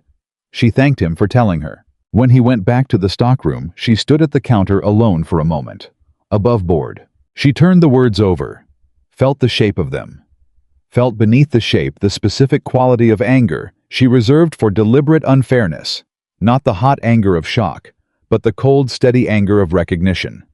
She knew this. She had always known this was possible. She had known it in the abstract, and now it was here in the specific, and the specific was worse, but it was not surprising, and she was not going to let it move her from the place she had decided to stand. She served 3 customers that afternoon without a single indication that anything was wrong. On her walk home, she passed 2 women she knew from the market, women who had been friendly, who bought fabric from the shop, who had always had a word for her on the street. One of them nodded. The other found something to look at on the other side of the road. Esther walked home. She sat by the fire. She felt the feeling. The cold anger, the particular ache of being misrepresented by someone who knew the truth and chose differently. She felt it fully. Then she set it down. She picked up her pen and wrote a note to Oliver. 4 sentences. She told him the talk had begun, told him the shape of it, told him she was not frightened, and told him she would see him at Lady Margaret's dinner on Friday, and not before, because she needed the next 2 days to be ordinary. She sent the note. She went to bed. She slept. This, more than anything she had said or done since November, was the thing that would have told anyone who knew her exactly who she was. Oliver received the note at breakfast. He read it 3 times. The last line, I need the next 2 days to be ordinary, stayed with him through the morning and into the afternoon, when he found he could not concentrate on the accounts in front of him and had to admit why. He had been prepared to act. He had been constructing in his mind a response direct public, the kind of correction that Esther herself had told him would make things worse, and that he had agreed with, and was now under the pressure of knowing she was being talked about, beginning to reconsider. He wanted to go to the shop. He wanted to be present. He wanted to do something concrete in a situation that required patience, which was always the hardest thing. Her note had anticipated this, and had gently, precisely told him not to.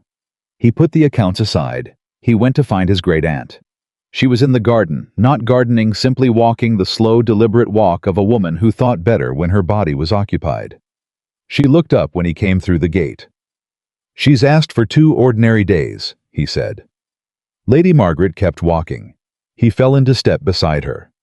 Good, she said. I want to do something. I know you do. She did not look at him. What you are going to do is allow her the dignity of managing her own equilibrium for 2 days. That is doing something.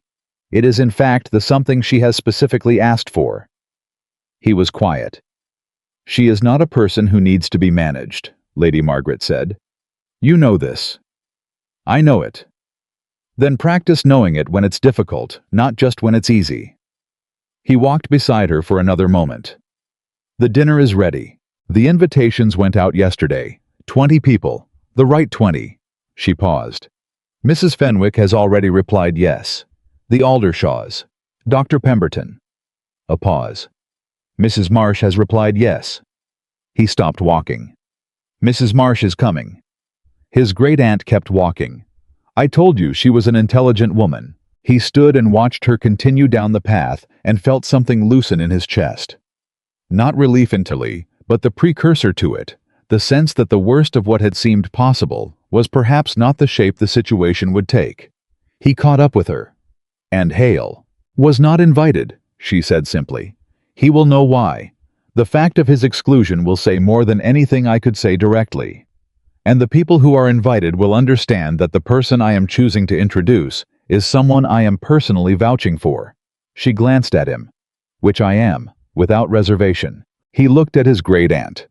This woman, who had outlived everything life had used to try to diminish her, who had walked into a linen shop in a plain coat, to see who people were when there was nothing to be gained from kindness, who had been paying attention to the world with fierce and quiet accuracy for 70 years. Thank you, he said. Not for the dinner, for all of it. She heard the whole of it in the 2 words. Don't thank me, she said. Simply be worthy of her, that's all I ask. Ciao. Friday arrived with clear skies and a cold that had finally begun to carry the suggestion of something gentler beneath it. Not warmth, yet, but the memory of warmth. The promise that the season was not permanent. Esther arrived at Kingsley Manor at 7 o'clock precisely. She had spent no particular additional time on her appearance, beyond what she always spent careful, unhurried the blue dress again, her hair pinned cleanly. She had decided on the Thursday evening, sitting by her fire with Cowper open and unread on her lap, that she was going to this dinner exactly as she went to everything as herself, completely without apology or augmentation. Oliver was at the door. He looked at her with the particular expression she had come to recognize as his honest one, not the social face, not the composed public manner, but the expression that was simply him looking at her. "How are you?" he asked, quietly, meaning it. "Ready," she said. He held out his arm. She took it. The room was warm and full, and the 20 people assembled in it were, she recognized within the first 10 minutes, not an accident. She did not know all of them by name, but she knew their type, the specific people whose opinion in a county like this one operated as a kind of official record, the ones whose judgment set the weather for everyone else's. Lady Margaret was at the center of it, as she always was without appearing to try. She crossed the room toward Esther with the unhurried authority that had stopped rooms before and took both her hands. "You came," she said warmly. "I said I would," Esther answered. "I don't say things I don't mean." Something lit in the older woman's eyes. "No, you don't." She kept hold of one of Esther's hands and turned toward the room. Not a performance, simply the natural movement of a woman who was comfortable in any space she occupied. "Come and meet some people I think you'll find worth knowing." What followed was not a presentation. It was a series of genuine conversations, Lady Margaret making introductions that contained in their phrasing a quiet but unmistakable signal. Not "this is a woman I am sponsoring," but "this is a woman I admire." There is a difference, and the room felt it. Dr. Fenwick was there, and claimed her immediately for a conversation about migratory birds that lasted 20 minutes and drew in 2 other people who had opinions on the subject. Mrs. Aldersham, a formidable woman of 60, who had been in this county longer than anyone, and whose word was by common consensus, not easily dismissed, spoke with Esther for a quarter of an hour about education, her father's profession, and the state of the parish schools, and by the end of it was calling her "my dear," in the way she only called people she had decided were worth her time. And then Mrs. Marsh was there. It happened without announcement. Simply a woman moving through the room, arriving at the place where Esther was standing and extending a hand. "Miss White." Her voice was measured, precise. "I am Elizabeth Marsh. I believe we have not been formally introduced." Esther looked at her, read her accurately, the composure, the intelligence, the specific quality of a woman who has made a decision and is executing it with complete control. Mrs. Marsh. She shook the offered hand firmly. I'm glad to meet you. A pause. The two of them looked at each other with the direct mutual assessment of people who have heard things about each other and are now arriving at their own conclusions. My daughter speaks well of you, Mrs. Marsh said. Something in Esther's chest moved, surprise genuine, quickly contained. That is very kind of her. Cecily is not kind as a social courtesy, Mrs. Marsh said. She is honest. It is occasionally inconvenient. A very small pause. She said you were exactly what you appeared to be. I try to be, Esther said. Another pause. The room continued around them, conversation, the clink of glass, the soft percussion of a gathering in full motion. That is rarer than it should be, Mrs. Marsh said. Something shifted in her expression, not warmth exactly, but the withdrawal of hostility, which in its own way was significant. I hope you enjoy the evening, Miss White. She moved on. Esther stood for a moment, holding her glass, processing what had just happened. Oliver appeared at her shoulder. Well, she's decided to be decent about it, Esther said quietly. Yes. He was watching Mrs. Marsh move across the room. It cost her something. I know it did. Esther looked at him. That makes it mean more. The dinner itself was the kind of long, unhurried affair that Lady Margaret presided over with the skill of someone who understood that the real work of a dinner party happens not in the planned moments, but in the spaces between the conversation that starts over soup and continues through 3 courses, the aside that becomes the evening's most significant exchange. Esther was seated between Dr. Fenwick and a man named Aldersham, the magistrate's husband, a quiet, observant man who asked intelligent questions and listened with genuine attention to the answers. She spoke about her father, about Cowper, about natural philosophy and the limits of what any single person could know with certainty. She was honest about her position. She did not pretend to knowledge she didn't have or to certainty she didn't feel. When she didn't know something, she said so. When she had an opinion, she stated it without apology. Across the table, she could see Lady Margaret watching her occasionally with an expression of quiet satisfaction. Oliver was 4 seats away. She caught his eye twice over the course of the evening, once when something Dr. Fenwick said made her laugh genuinely, and once when Aldersham said something she found she strongly disagreed with and had to compose herself before answering carefully. Both times Oliver's expression was the same, attentive, warm, entirely certain. After dinner, when the company had moved to the drawing room and the evening was beginning its slow migration toward its end, Lady Margaret found Esther near the window and stood beside her with a cup of tea and the quiet of a woman who has been waiting to say something. How do you feel? She asked. Better than I expected, Esther said honestly. Good. Lady Margaret looked at the room, the people moving through it, the conversation still running. They see you now, the right ones. That won't solve everything. There will still be talk, there is always talk, and a man like Hale doesn't abandon a story simply because the evidence argues against it. But the story he's been telling will be harder to sustain in a county where 20 people have now met you and formed their own opinion. Esther nodded. I know. Are you all right? Not the social question, the real one. Esther looked at her, this woman who had dressed plainly and gone into a shop and watched what happened and decided on the basis of what she saw to invest something real. The thought of it still moved her if she let it. I am, she said. I'm genuinely all right. A pause. I want to say something to you. I've been thinking about how to say it. Lady Margaret waited. That morning, Esther said carefully, in the shop, when I didn't know who you were. She paused. I want you to know that knowing who you are doesn't change anything about that morning. I would do it again tomorrow. For you or for anyone. Lady Margaret looked at her for a long moment. Her eyes were very bright. I know, she said. That is precisely why we are having this conversation instead of some other conversation. She reached out and pressed Esther's hand once briefly. You are going to be quite all right, Esther, whatever comes next. What came next was Richard Hale. Not in person, not yet.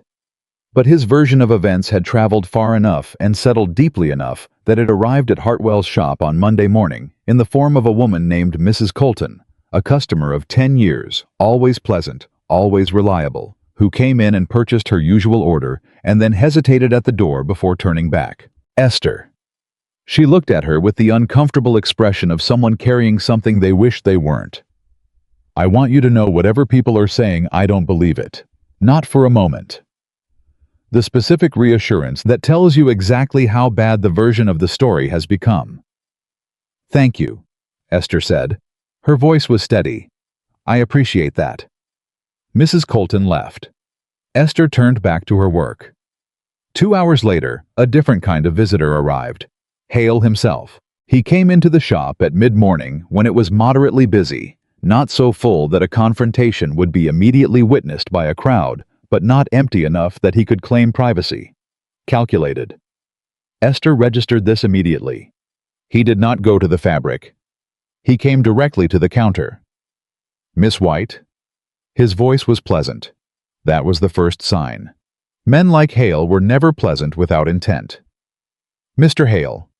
She met his eyes directly. Can I help you with something? I've come to offer you something, actually. He smiled. Some advice from someone who understands how things work in this county. The shop had gone slightly quieter, not silent, but quieter. I'm listening, she said. You're a capable woman. Anyone can see that.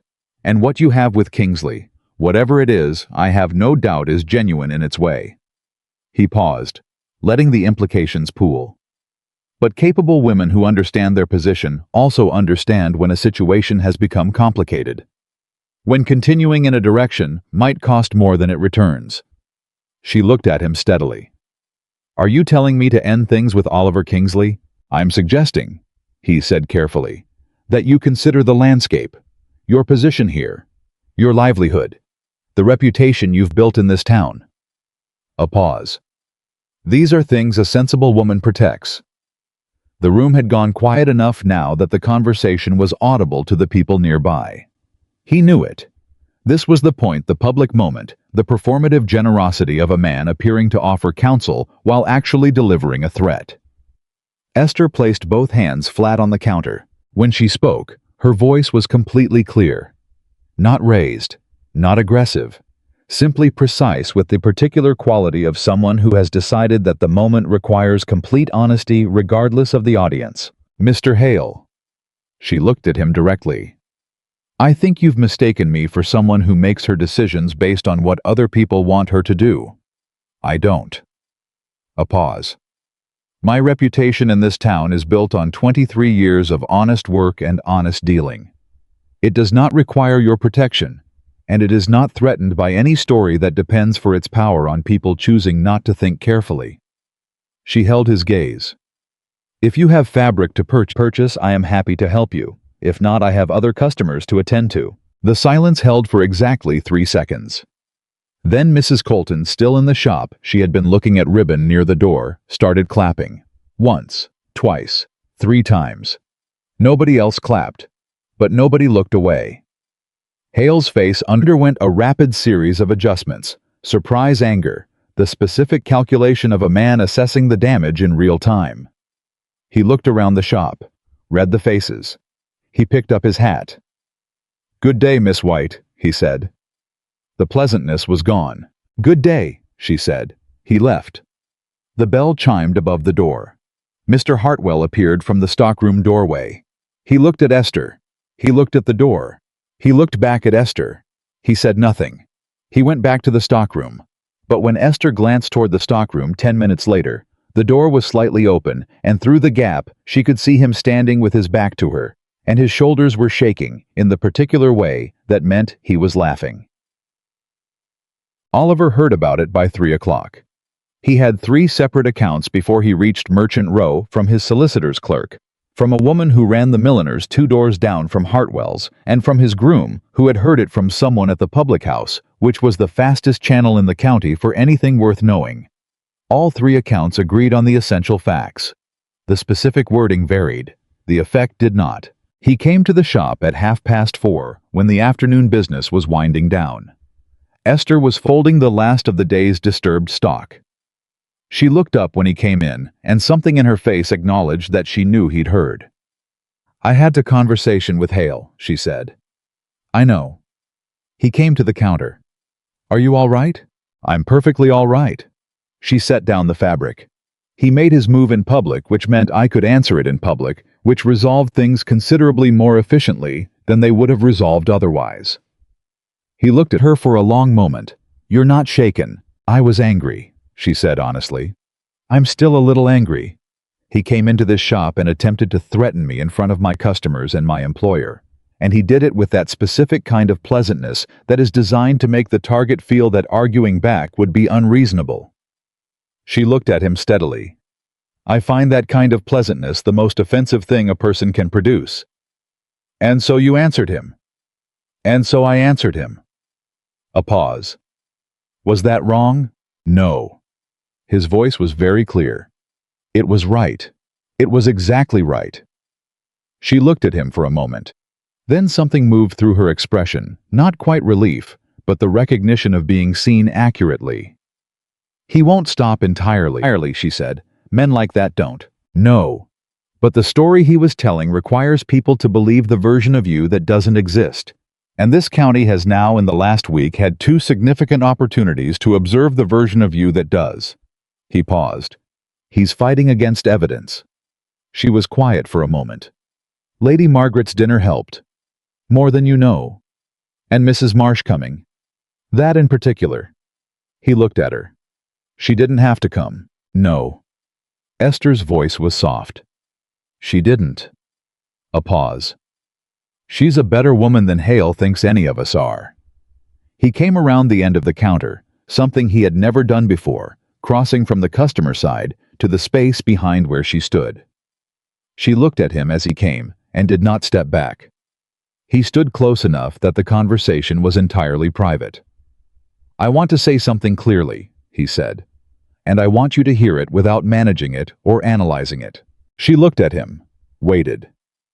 "I have watched you in the last week face something that would have moved most people.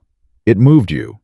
I know it did because you're honest and you felt it, but you didn't let it move you from where you'd decided to stand." His voice was steady and entirely serious. "I need you to know that I see that I understand what it cost, and that I am not unmoved by it." She looked at him for a long moment. The shop was quiet around them. The last of the afternoon light was coming through the front window.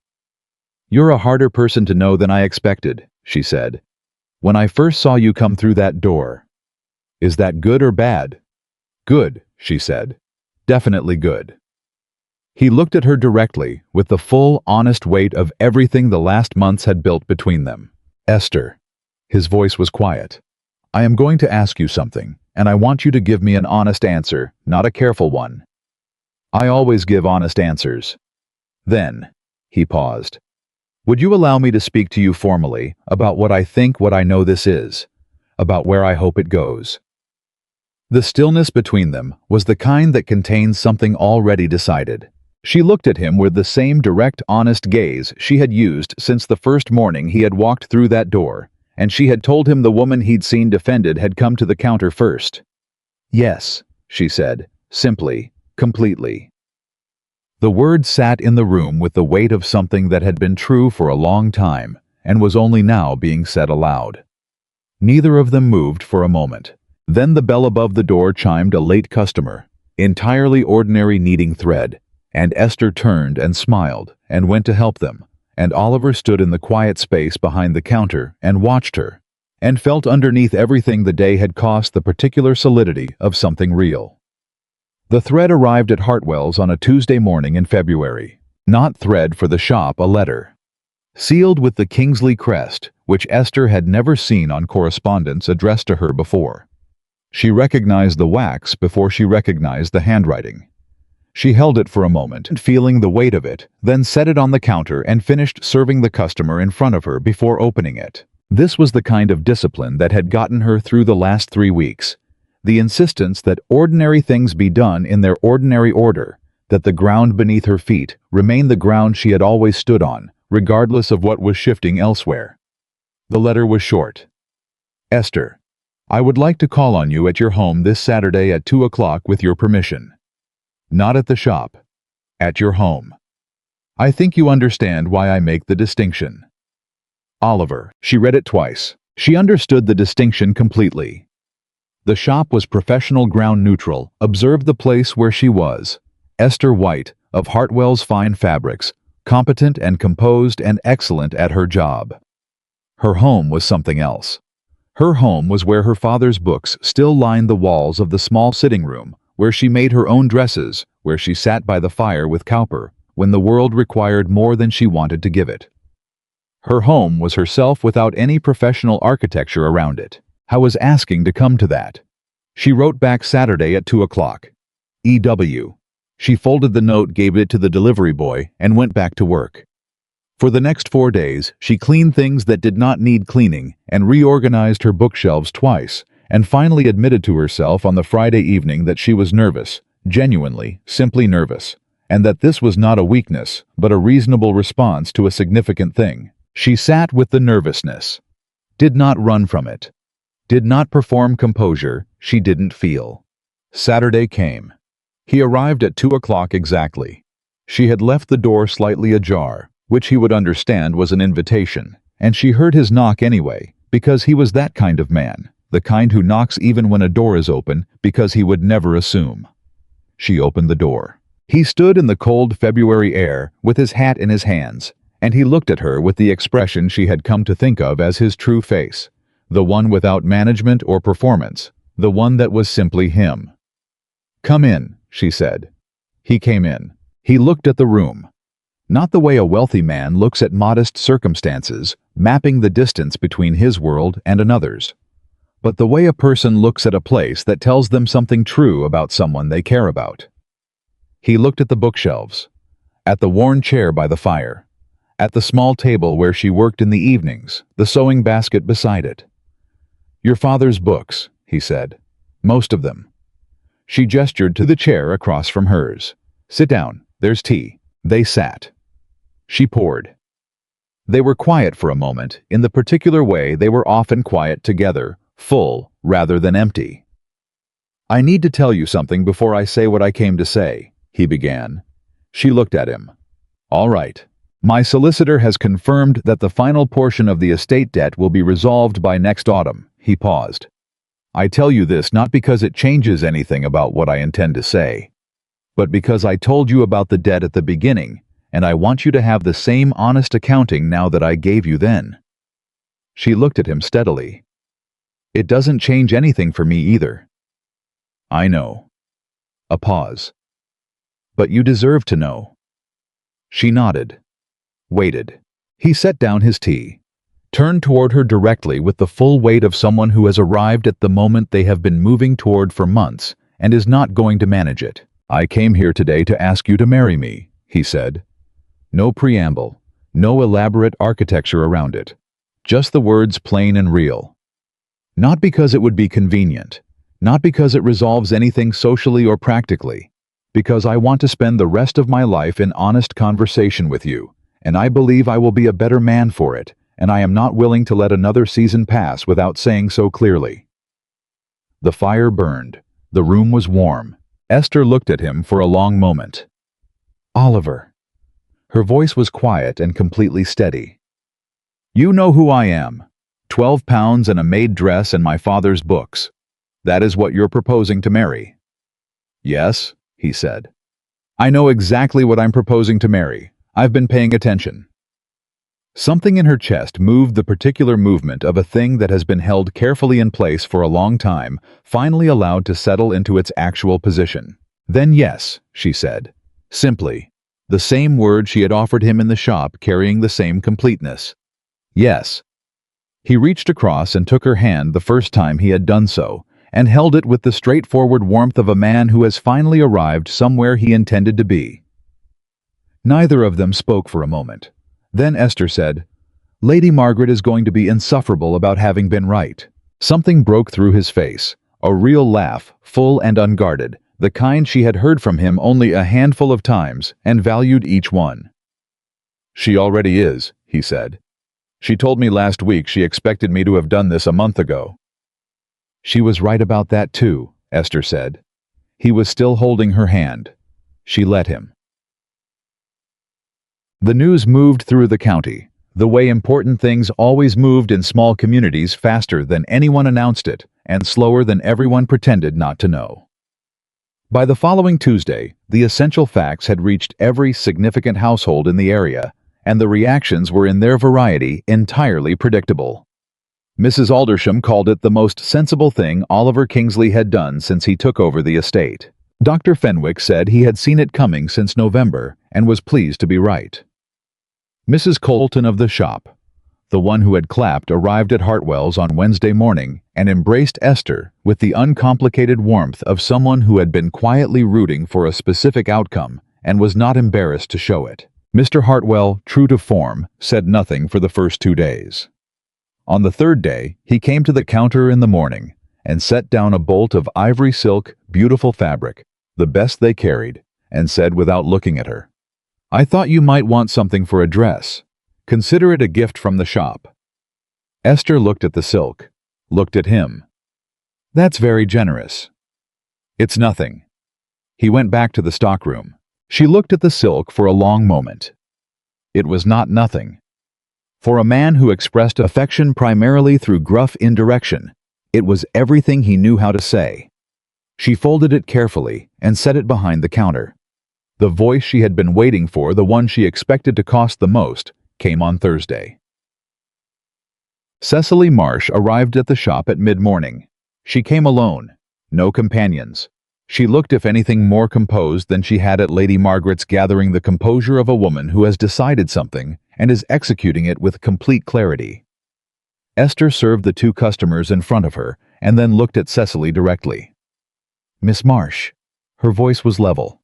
"How can I help you?" Cecily looked at her for a moment.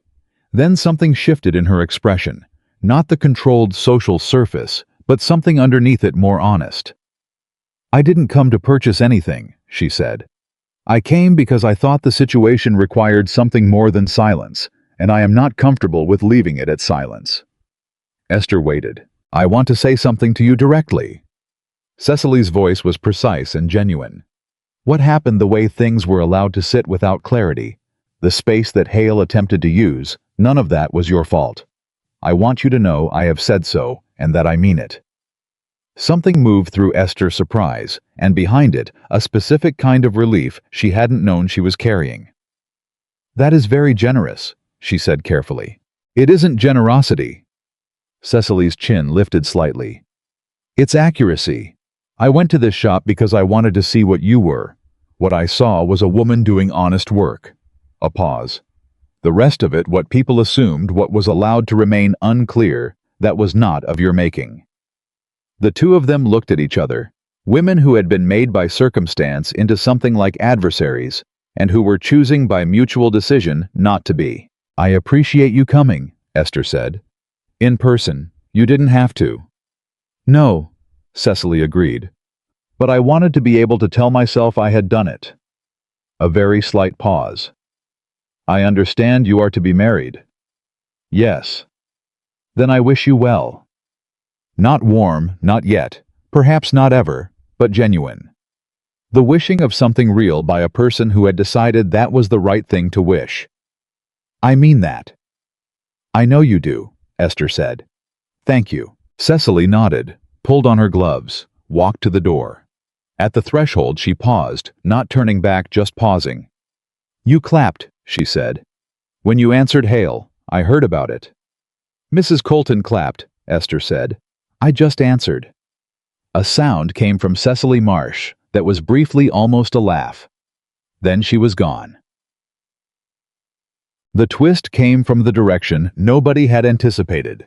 It was Lady Margaret who brought it to Esther on the Saturday before the formal announcement was to be made in the county paper.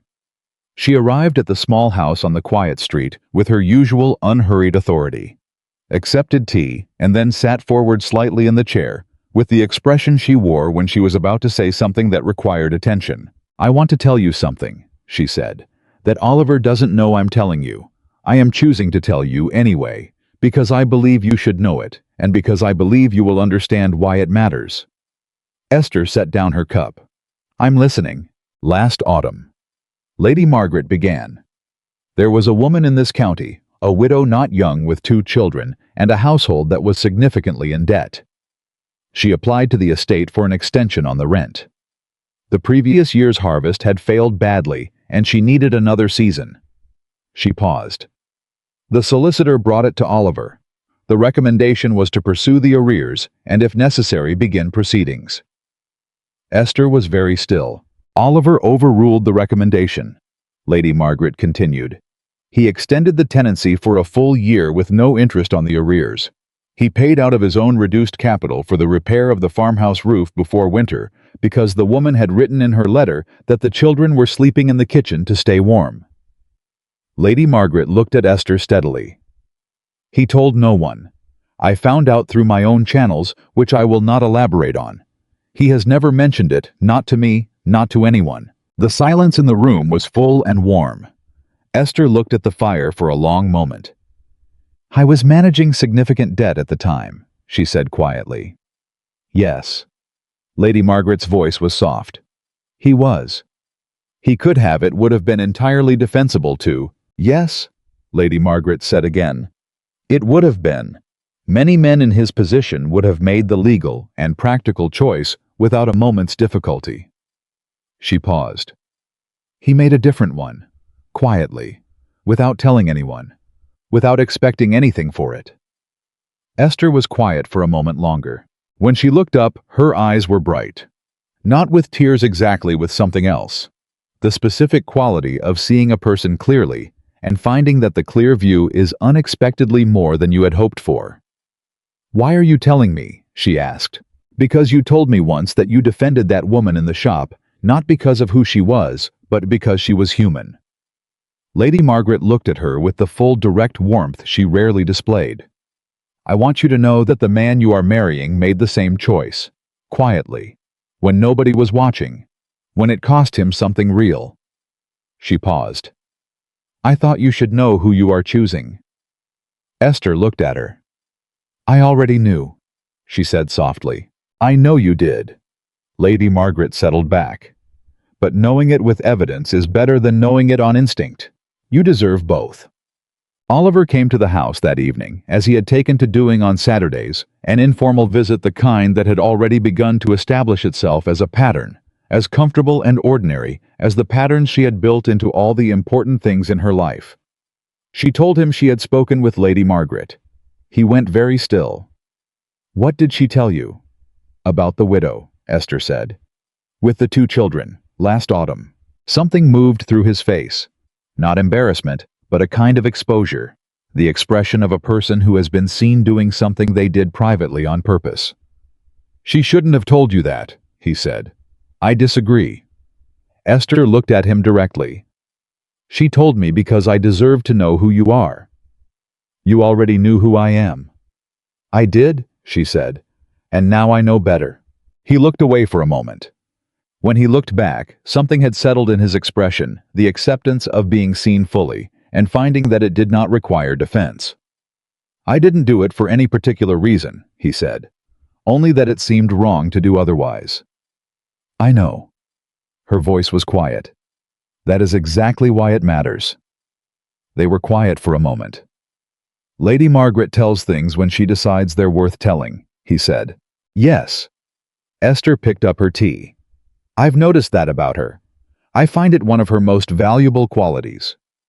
He looked at her with the expression that was his honest face, the one she had come to love, though she had not yet said the word aloud, because she said things when she was certain, and she was becoming more certain by the day. I want to ask you something, she said. Ask. The estate when things were at their worst. Were you frightened? A pause.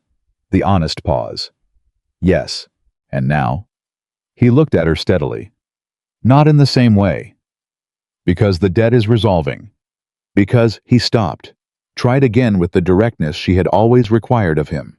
Because I am not carrying it alone anymore. Even though you were not there for the worst of it, knowing that you would have been knowing the kind of person you are, it changes the texture of the past somehow. He paused. That probably doesn't make sense. It makes complete sense, she said. I understand exactly what you mean. And she did. She understood it with the particular precision of a woman who had been carrying things alone for 4 years since her father died. The specific weight of solitude that is not loneliness exactly, but the absence of a person who knows the full truth of your life. She had not realized how much of it she had been holding until she had begun incrementally to set it down. Oliver. She set her cup down, looked at him with everything she had decided she was going to say and had been choosing the right moment for. I love you. I want to say that clearly before we announce anything and before it becomes part of a public story. I want to have said it here in this room where it is only between us. He looked at her for a long moment. Then he said, I have loved you since the morning you told Richard Hale to wait his turn. His voice was completely serious. I didn't know what to call it then. I know now. Since November, she said. Since November. She looked at him across the small sitting room, surrounded by her father's books and the fire's warmth, and the ordinary beautiful weight of a life that was about to change into something larger than itself. And she felt not happiness as an abstract condition, but happiness as a specific and present reality grounded in the particular person across from her and the particular truth between them. The announcement ran in the county paper the following Friday. The reaction it produced was on balance more favorable than unfavorable, which was what Lady Margaret had engineered, and Esther had navigated toward, and Oliver had simply hoped for. Mrs. Aldersham spoke approvingly at 3 separate social occasions in the week following publication. Dr. Fenwick wrote a brief and warmly congratulatory note. Mrs. Colton told everyone she had known it was coming since January. Hale said nothing publicly. His silence was noticed. In a county where opinion was currency, the absence of his voice on the subject was read accurately as the withdrawal of a position that had been found untenable, which was the most complete defeat available, and the one that cost him the most. The wedding was set for June.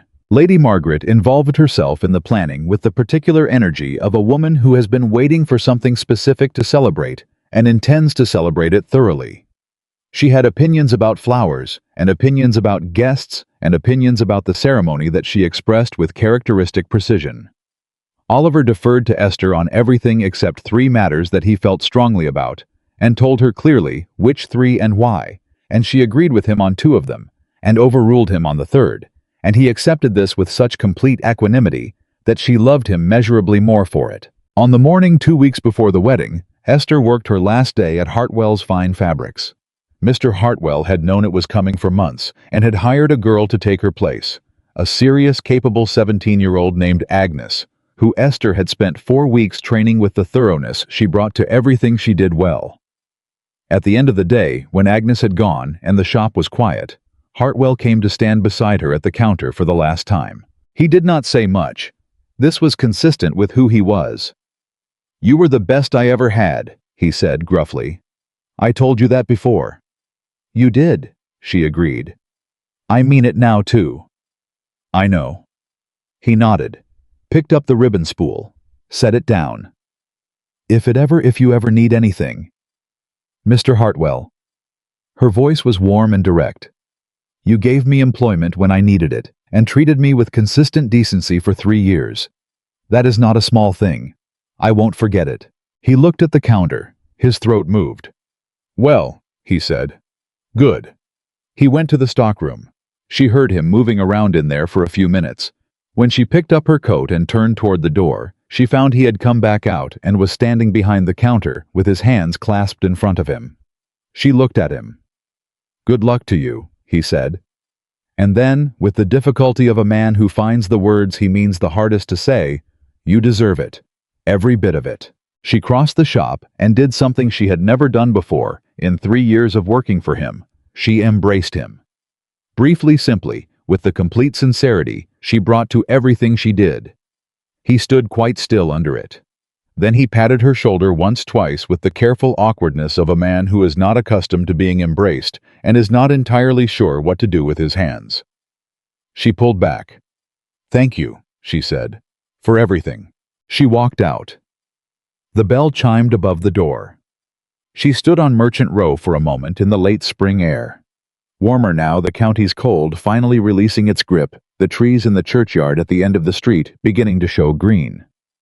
She stood and breathed and let the moment be what it was, an ending that was entirely a beginning, a door closing on one true thing, opening onto another. Oliver was waiting at the end of the street with the horse and the carriage.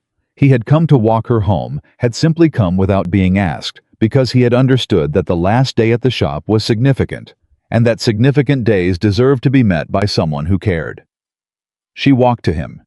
He looked at her face, reading it with the attention he always brought to her, and asked nothing, simply offered his arm. She took it.